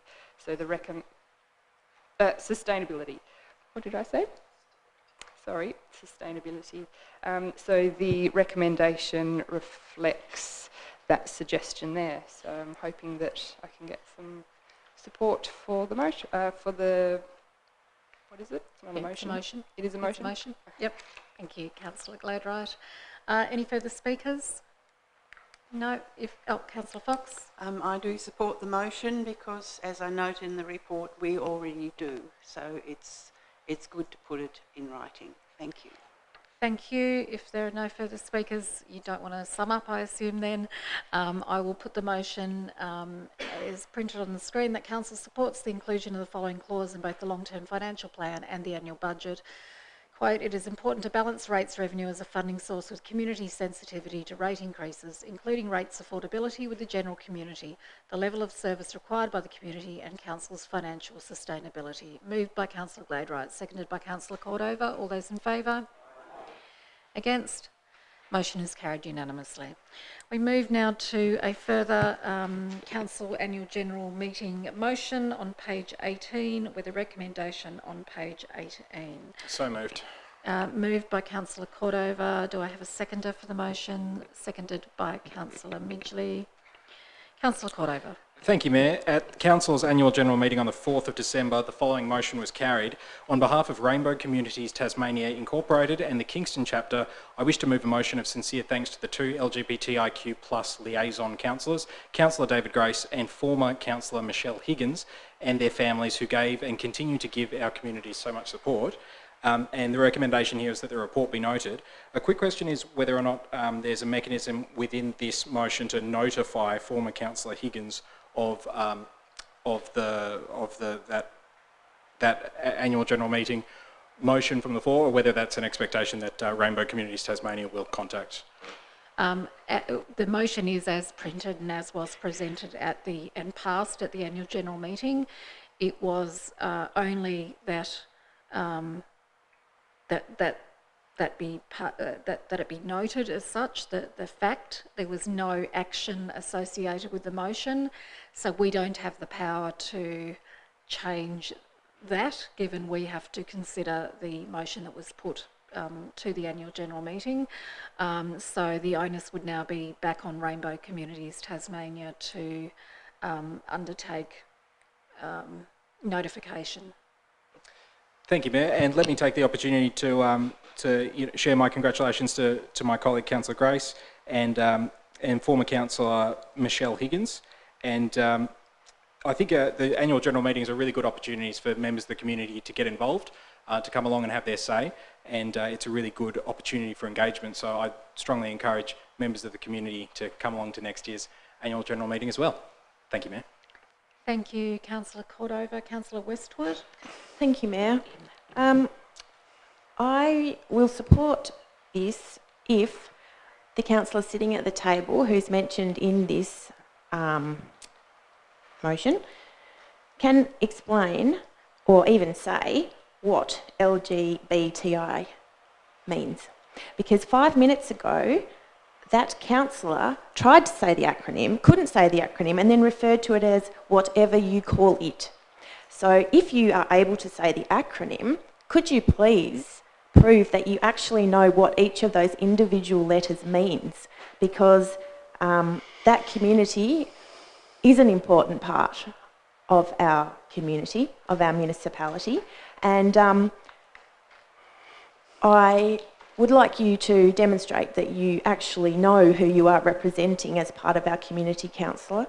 And while you're at it, do you want to explain what a gender pronoun is? Point of or order, any of the Mayor. other issues? Point of order. I don't think Councillor Grace is not the mover of this motion, and he shouldn't have a personal attack upon him. No, thank you, Councillor Wass. Thank you, Councillor Wass. And I was going to call a point of order. Okay, hang on. On the same fact. Okay. Thank you, Councillor Westwood. Have you finished your contribution? Councillor, any further speakers? Councillor Wass, your light is still on? Sorry. Yep. Councillor Grace, did you want to make a contribution? Only that I would say, Mayor, the sooner I get out of this council, the better. I get frustrated with the comments. I make comments, but I can instantiate my comments. I can instantiate the question the Deputy Mayor asked me, but she's been on council long enough now, and again I'll get called point of order because I'm not going to get into a slinging match. But I believe that this council, this Kingborough Council, has done so much for that group of, well, I can go on, sexual, all the other males or females and males converted to ladies, all that sort of. When I was appointed chair of that committee in this council, we had somewhere around about 15 to 20 people committing suicide throughout Tasmania. And the biggest part of it was, I understand, was down the Huon Valley, where these people could, and particularly the young people, could not face their parents. And thank you so much to Julian Punch and all those others that were in that committee. Mayor, maybe the General Manager may be able to get a photo out in 2005, Councillor was it? We had the big meeting in the chambers with all those different sex communities, I think Rodney Groom, and there was heaps, the whole chambers was chock-a-block full. Then Mr Punch was asked to go and address the LGAT. And since then, everybody has come on board with it. They're an important part of our life. Those people, that they're human, they're like us. And I certainly, Madam Mayor, I can tell you now, Councillor Westwood, I got spat at from church people in our municipality that did not agree with what this council was undertaking. That is now far, far behind my mind because of the success we've had with it, and Hobart's taken it on, and all other people. I don't know what else to say. I'm not a crying person there. I've never cried. If you run over me with a bulldozer, I don't think I'd ever cry. But I can tell you now, even Councillor Michelle Higgins, Michelle was a straight shooter. Very, very, and I don't think anyone would have a bad word about Michelle.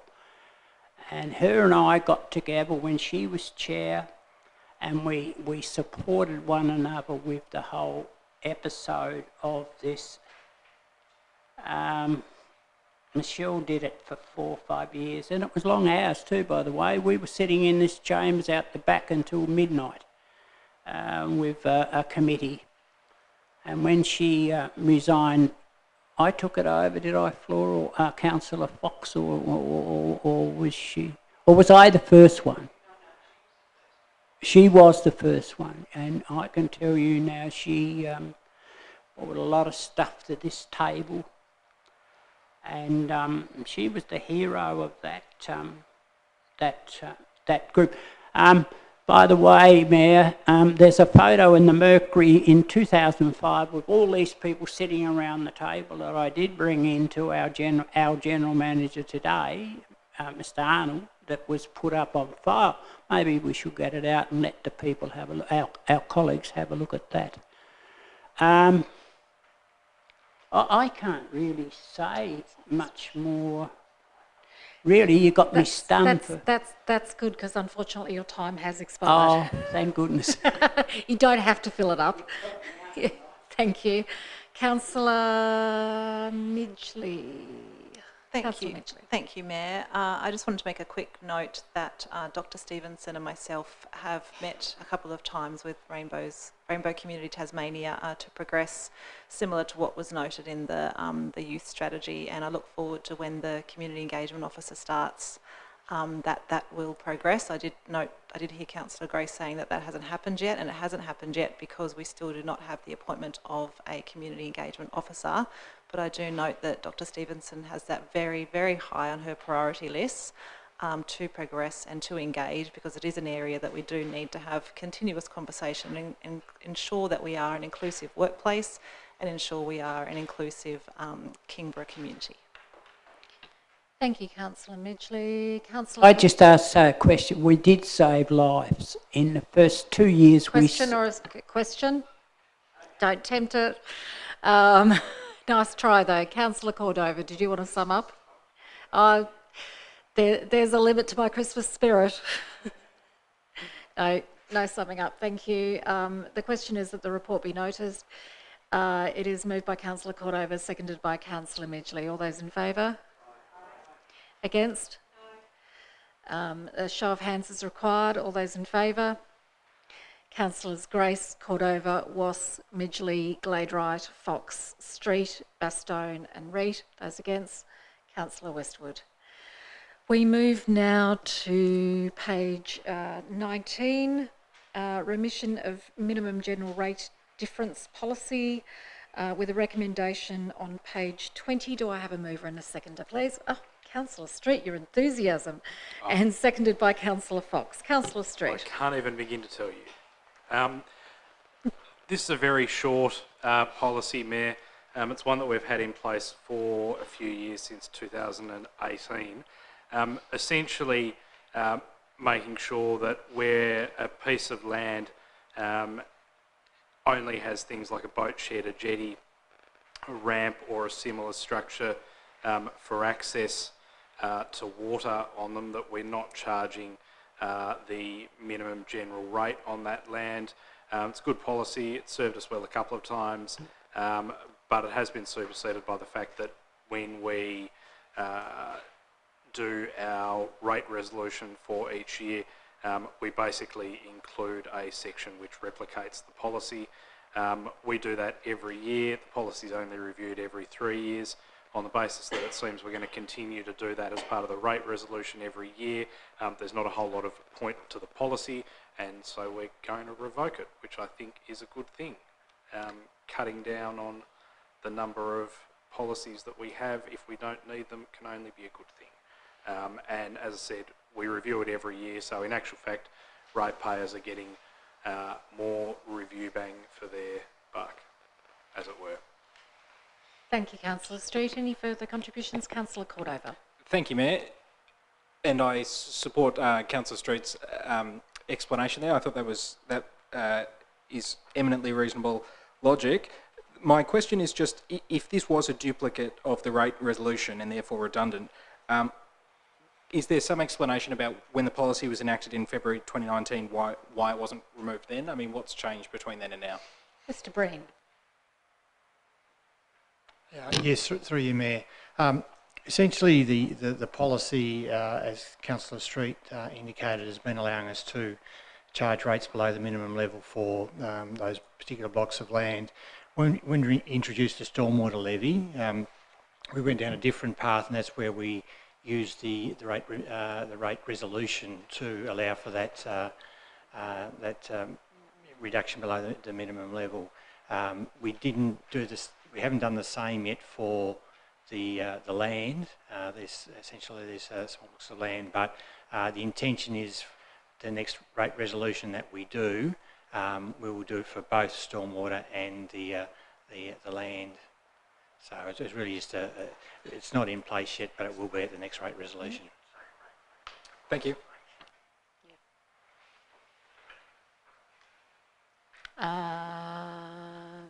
Right, no further speakers. Councillor Street, I assume you don't want us to sum up. In that case, I'll put the motion as printed on the screen. All those in favour? Against? Motion is carried unanimously. We now go to page 22, rate rebate for conservation covenant, with a recommendation on page 23. There is a typo in the recommendation, though. It should say that Council Policy 3.9 rate rebate for, not the conservative covenant policy. That would be something entirely different. So we'll just change that to the conservation covenant policy, and then all will be in order. That is the motion as now printed on the screen. Do I have a mover and a seconder, please? Moved Councillor Fox, seconded Councillor Cordova. Councillor Fox. Yes, I think this is a very good scheme. It's an incentive for people to recognise the values on their property, and then that council then gives them an actual financial incentive to look after those properties. For example, threatened species, habitat, or other values that we recognise as being important in our community. And I think it's a very worthwhile thing to be doing. There is actually a financial description on page 24 where the rebate is $6 per hectare per annum in relation to the land area, which is subject to the covenant, and it will be of a minimum annual value of $100 and a maximum value of less or $600 or 3/4 of the general rate. Whichever is the lesser. So it's not a huge amount of money that council is sacrificing, but it does mean a lot to those people. They can then build maybe fences, or they can have other means of protecting those environments and not using them for grazing or for farming or other things, or just not cut down the trees. So I think it's very commendable and worthwhile continuing. Thank you. Thank you, Councillor Fox. Councillor Cordova and then Councillor Grace. Thank you, Mayor. Another element, albeit a small one, in our armamentarium of for protecting the natural environment in Kingborough, and very important that is for so many different reasons, but particularly in light of anthropogenic climate change and what's happening with the Thwaites Glacier, for example. I mean, everything that we can do right now in Kingborough to mitigate climate change and to take meaningful climate action, we should be doing it. But of course, it can't just stop with these kinds of actions, and that's why I'm so pleased that we're now a council that's striving to net zero emissions by 2035. I just noticed in 4.1, Mayor, I'm waiting for you to pick it up, but it says a rebate of the general rate that would otherwise buy payable will be granted subject to the following. So a little typo there to change that to be payable. Thanks very much, Mayor, that's all. Thank you. Councillor Bastogne. Oh, sorry, beg your pardon. Councillor Grace, then Councillor Bastogne. I've only just got the one question. Once they agree to lock the property up for environmental protection, I'm told that they're not allowed to pick up sticks or clear vegetation or any of that stuff for fire protection. Is that right or wrong? Who would be best placed to answer this? She says, looking towards Dr. Stevenson. No. Take it on notice and... Looks like pass the parcel happening here. Yep, Dr. Stevenson, are you aware of this? Under Conservation Covenant, if it applies, are the landowners able to do any clearing for fire reduction? Thank you. We'll take that one on notice. Councillor Bastogne. Thank you, Mayor. This is just a point, and I know this is the way they're always set out with 1, 2, 3, 4, 5, 6, etc. But number 6, environment. I think it's a bit sad this time that says this policy has no impact on the environment, because in fact it does have a good impact on the environment. That's one of the reasons we're doing it. Thank you for that. That's, probably, it's a fair point. I think it was written from a finance perspective. Sorry, Mr. Breen, but I'm just going to have to dump you in that one. In the spirit of Christmas, I didn't want to have to do that. I actually had a couple of questions about it, and what struck me initially was that I just wondered, given that there was no change between the previous version and this version, is how long have the values assigned in 4.2 and 4.3 in terms of the rates rebate have been set at that level? Because I would have thought we would incrementally increase them to sort of keep pace with things, but if there's been no change between, I mean, this was a 2-year-old policy. Can you recall the last time that they were changed, Mr. Breen? Yeah, through you, Mayor. Look, it certainly hasn't changed in my time here on council, so it would be 6 or 7 years, but they've been the same.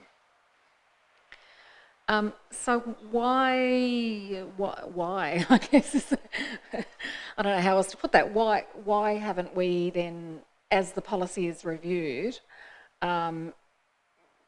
reviewed the rebates that will be applicable so that it is continuing to be an equivalent level of incentive for people to have covenants on their property and to then receive a rebate? Because otherwise, if it hasn't changed, it's out of step with proportionally. Yeah, through you, Mayor. Look, I guess essentially all I can say is that from a financial perspective, we're trying to minimise the cost of these covenants. We certainly get reasonable demand for them, so we are returning some funds to the community, but certainly happy to have another look at it if you feel that it's if council feels it's not appropriate. So could you just give an indication of how many covenants we currently have? No, through you, Mayor, I'm not aware of the total number, but I know there are quite a few. Roughly, ballpark, anyone? Bueller? No. Having said that, I would actually prefer if we did not adopt this tonight and that we deferred it so that we can get a better handle on how many and whether there is the opportunity to review the levels of rebates that are provided to members of the community, because I feel like all we've done is just sort of said, oh, well, let's put this through as an update. I'd like us to have a more thorough look at this, look at the numbers of covenant applications that we're getting. I'd support that, because then that would cover the question that I raised too in the next report. So I'm not sure how to do this from the chair now. Could somebody else move a... Well, I'll move that You'll it be move it? deferred. Okay, so we've got a motion, procedural motion to defer this, moved by Councillor Grace, seconded by Councillor Gladright. All those in favour of deferring this policy until we've had a further look at it. All those in favour? Aye. Against? No. No. Okay. Okay, that's right. Show of hands. All those in favour of deferring. Councillors Grace, Midgley, Gladright, Fox, Bastogne, Westwood and Reid. All those against. Councillor Cordova, Was and Street. So the motion to defer is passed. So we move on now to page 26, Sundry Debt Management Policy, with a recommendation on page 27. Do I have a mover and a seconder, please? Councillor Street, you blinked. Do you want to move this? No, you do not. Okay. Can I move to discuss, Mayor? Sure, you can do that. If there's a... If there's no mover for the motion, then I'll move to discuss. Second that. Okay, move to discuss. Could I have all those in favour of moving to discuss? Against? Motion is carried. Councillor Street. Thank you, Mayor. Look, the reason that I didn't move the motion and that in the absence of a mover, I've moved that it be discussed. And this is with apologies to staff, because I've only realised this afternoon and I haven't had a chance to have a discussion yet with any of you. So I'd appreciate your thoughts, albeit on the fly. The reason that I've got a problem with revoking this policy is that Council's power to delegate to the General Manager the writing off of any bad debts seems to me, under Clause 22, Subclause 2 of the Local Government Act, to be subject to Council determining appropriate policies and procedures to be followed in relation to those powers. And so my difficulty with revoking the policy is that the policy puts in place the policies and procedures in relation to the process for collection of debts and the writing off of bad debts, and we're going to revoke it while the section of the Act says that we can only give those powers to the General Manager on the condition that Council's determined appropriate policies and procedures to be followed in relation to the powers.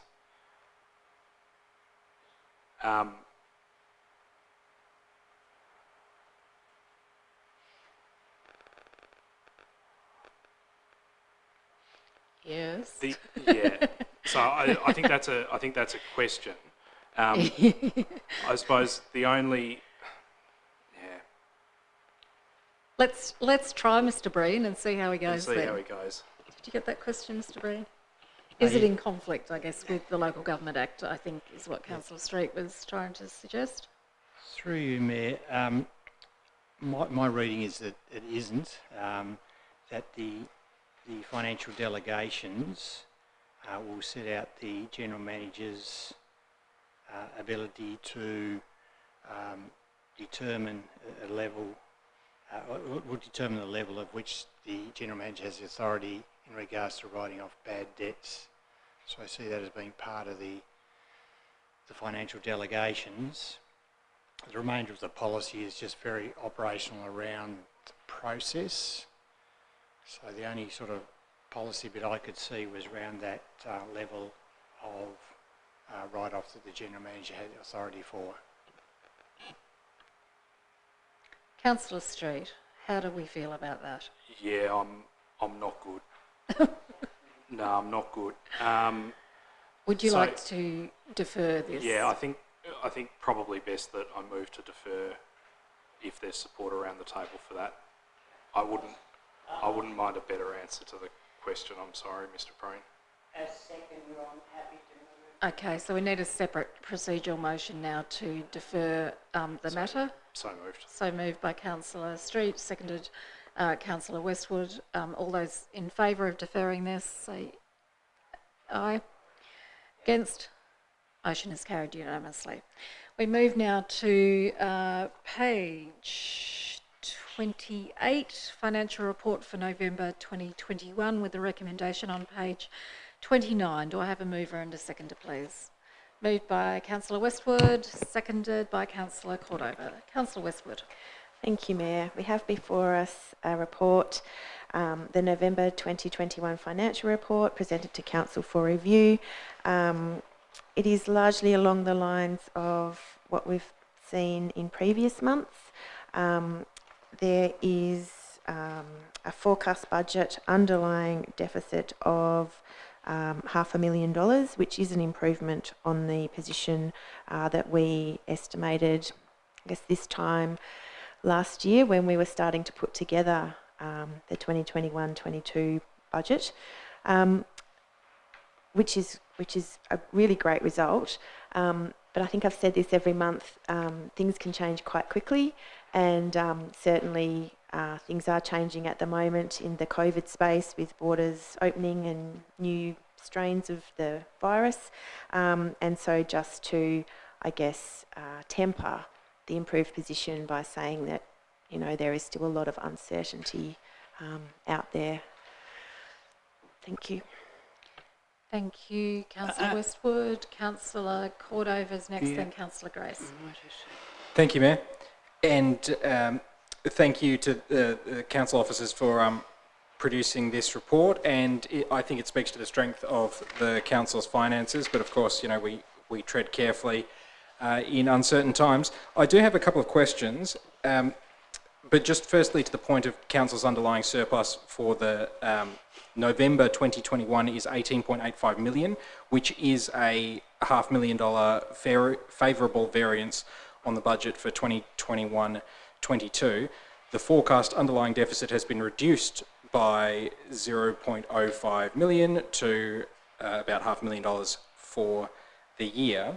So my first question is that it says at the top of page 29 that other expenses are $137,000 over budget due primarily to the cost of the recent council elections, of which $87,000 was expensed to 2021-22. And then here's the important bit for me.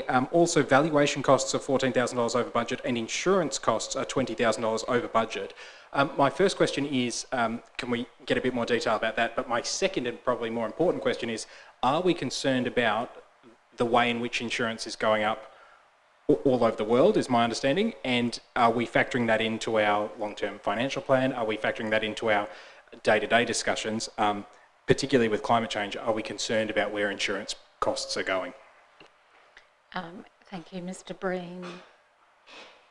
Yeah, through you, Mayor. Just in regards to the first bit of your question in regards to valuation costs, that's really just a timing difference in regards to that one. We're expecting our valuation cost, and we're doing the revaluation this year, so the timing of the cost, which will be quite substantial, was a bit unknown, so that one's just coming a little bit earlier than expected.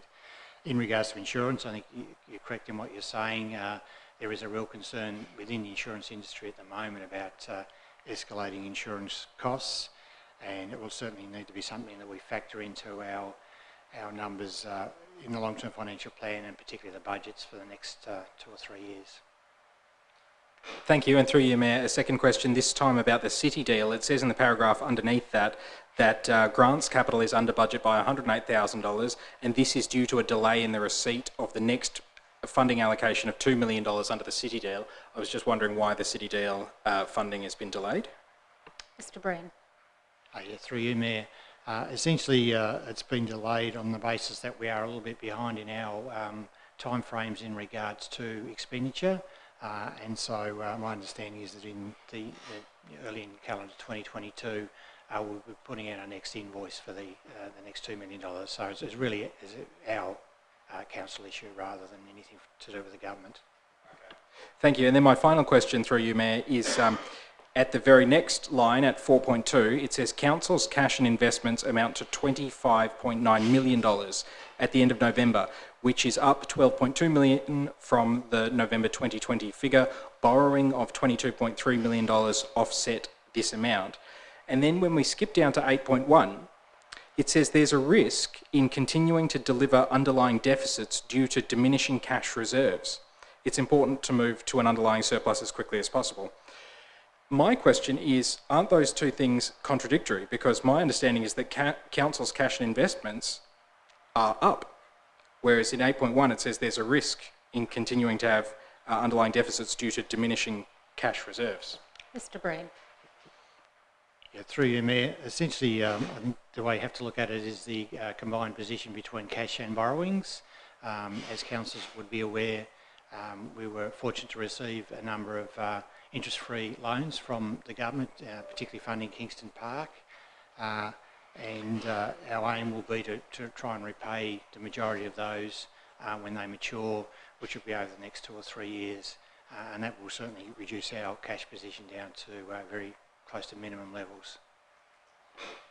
Thank you. And finally, to sum up, Mayor, I would just like to make the point that as we do enter more difficult times, the community will rely on us more than ever to appropriately and adequately fund our programs and to invest in the community. And by investing, that's the best way that we're going to recover. So as things are uncertain, now is more of a time than ever for council to lean in big. We do have these interest-free loans. Interest rates are at their lowest at any time in human history, and our council's position is quite favourable, thanks to good management. So now I think that as we're coming around to a budgeting period early in the new year, we should think about that fact and be mindful that right now is the time that the people in our community depend on us the most to invest in order to recover. Thank you, Mayor. Thank you, Councillor Cordova. Councillor Grace. Well, I got away with it so far. I might be wrong this time, Mayor, but you'll soon tell me. Employees cost us $77 million under budget. Sorry, could you just, where are you receiving that figure from? Page? Sorry? 1,000.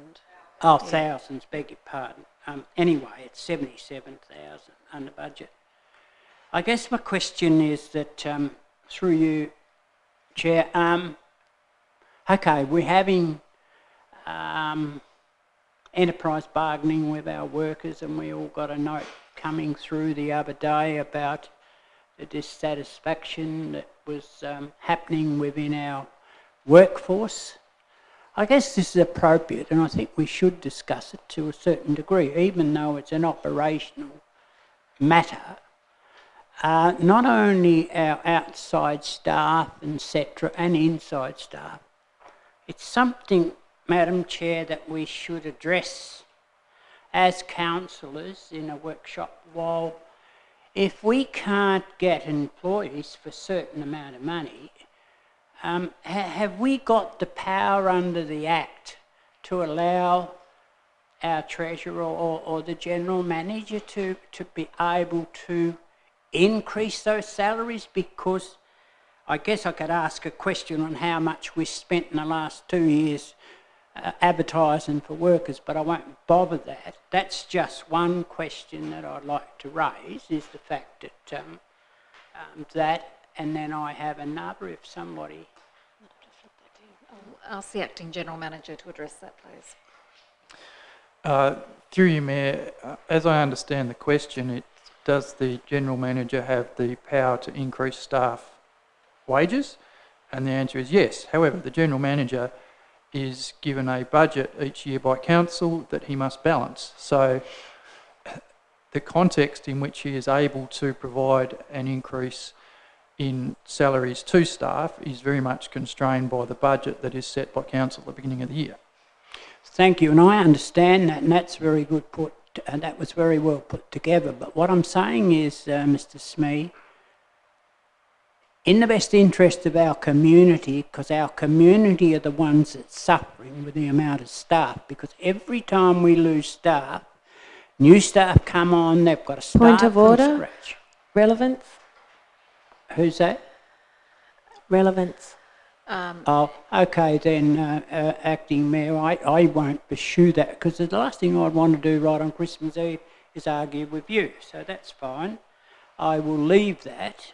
My second question is, we've got 18 million or something surplus. And I know Councillor Bastogne may back me up, is the fact that we're getting a lot of complaints about drainage, open drainages and gully pits and so forth that are not cleaned out. The street sweeper went up my street this morning, straight past all the gully pits. The gully pits have been full of rubbish now for 3-4 months, and I have them on a camera. My question is, I watched an episode on Current Affair the other night with the way the climate is going this year, with the climate, with the rain we're getting. We're going to get more investigated by mosquitoes. So we need to be mindful of that. Point of order. Relevance. We probably do need to start to veer back to the financial report that we're considering. Well, okay. I guess then, without being called a point of order, my question is, staff are not providing the ratepayers with the adequate services that they're paying for. Thank you. Thank you, Councillor Grace. Are there further speakers? No, otherwise, Councillor Westwood, did you want to sum up? Thank you. I'll put the motion that Council endorses the attached financial report as at the 30th of November 2021. Moved by Councillor Westwood, seconded by Councillor Cordover. All those in favour? Against? Motion is carried unanimously. We move now to notices of motion. On page 50, there is a notice of motion headed Smoke-Free Sports Precinct and an officer's response from Ms Maguire.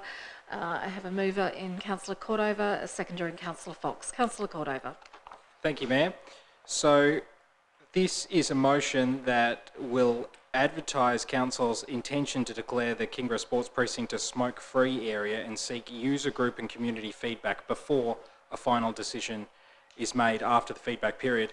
And essentially my intention here was that after having conversations with a user group at the sports precinct, this is something that there's a will to do, that there's a user group that definitely wants this, but I think before we move ahead, it's important that we're inclusive of the 33 sports clubs that are there.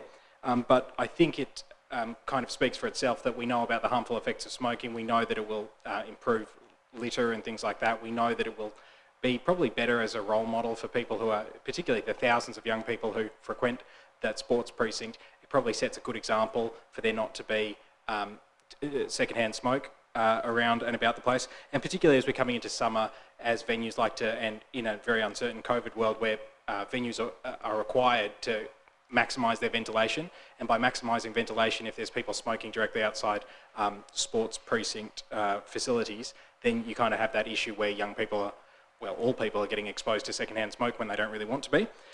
So that's basically the reason for initiating this motion. Thanks. Thank you, Councillor Cordover. Councillor Fox. Well, I still don't really understand the necessity for this motion, although Ms Maguire did explain that the rules have changed around how we declare smoke-free areas. But I do recall that in 1988, when I was elected, Councillor Dr Nigel Abbott and I moved that all buildings in Kingborough be smoke-free. And we were the first, in fact, we were congratulated by the Minister of Health at the time that we were the first council in Tasmania to do so. And I would have thought that the sports precinct well and truly is a council-owned property, and not only the building but also the grounds. But I think maybe the laws have changed in some way for us to now have to advertise this again and to get community input, which I thoroughly support. It's something that I think has progressed over the decades, that the community is much more aware of the dangers of smoking, and especially the influence on young people witnessing smoking and inhaling smoke. So I thoroughly support it. I just wonder why this law has been brought into place, and whether anyone around the table could explain. Everyone can explain, apparently. The Acting General Manager. Through you, Mayor. Councillor Fox, you are correct in that the legislation has changed and council is required to go through a formal process as prescribed by that legislation. That has certainly changed since back in 1988, when council did move that original decision to ban smoking in its buildings. We are required to go through a process, and it's suggested that given there are 33 user groups within the precinct, they're not all sporting groups, and some of those groups do have significant numbers of spectators, some of whom we know like to smoke. So it's considered prudent for council to actually undertake some consultation with the user groups within the precinct before bringing in an intent to declare the whole area smoke-free. Thank you. Are there any further speakers on the motion? Councillor Cordova, did you want to sum up? Thank you. Just to say, Mayor, that Sorry. I think... Oh, beg your pardon. Oh, sorry. Councillor Wass. Thank you, Mayor. Look, I just want to say firstly that I support the recommendation before us. The question I've got is, what areas at the sports centre are we talking about, knowing that every playing field is already smoke-free? To my belief, it would only be outside the sports centre itself and any other building that anyone could smoke, or the road or footpath. The rest is a no-go by state government legislation. I'm happy to hear what Mr Smee has to respond to that. Thank you, Mr Smee. Through you, Mayor, so the current legislation does indeed prohibit smoking on sports fields or within 10 metres. Within the fence. So there are areas outside of sports fields where you can currently smoke that is outside that area. So this would declare, in essence, the whole precinct, the whole title that encompasses the precinct as being a smoke-free area, and remove any ambiguity about distance from a sports field fence. And my next question, Mayor, is what other areas within our municipality should we be looking at? A number of years ago I suggested Kingston Beach, and I was the only one that supported that. All my colleagues around the table didn't agree with that. But what other areas should we be looking at? What other ones? Be our parks. Our parks where people go. I'm not talking children's playground, because again, that is a place where you can't go. So why I'm asking these questions, with the officer's response, if this gets through, and hopefully it will, but I'd like to deal with one motion in future for the whole municipality, not one isolated location. Could I just make a point of order, please? Yeah. I'd like it on record to say that I would not have disagreed with Councillor Wass's motion, and I don't recall it actually coming to council, but I would know that I would never have voted against that. Thank you, Councillor Fox. Duly noted. Dr Stevenson? I have spoken to... Did you take your mask off? So it's a bit muffled. So used to it. I have spoken to our Senior Environmental Health Officer about smoke-free areas broadly, and certainly her preference would be that we took a strategic overview approach. What I didn't ask her though is whether you could move those en masse, and I'm not sure that that is possible because of the engagement process that you have to go through for each declared area. So I don't know that it necessarily, by council approving it, we can suddenly go out and work through 50 new smoke-free areas. So I'd have to take that on notice, but certainly the concept of having a report come back to council with a proposed strategic approach to smoke-free areas is something that is supported by the Senior Environmental Health Officer, just subject to resourcing capacity to undertake that work. Thank you. Dr Stevenson, Councillor Street. Thank you, Mayor. It's interesting that this comes up on a night where I was talking about the fact that we don't always make decisions for the loudest people and the people that give us the majority of the feedback, because I just want to put on record that it will not matter what the feedback on this is. It will be the right decision to make, and I will be supporting it.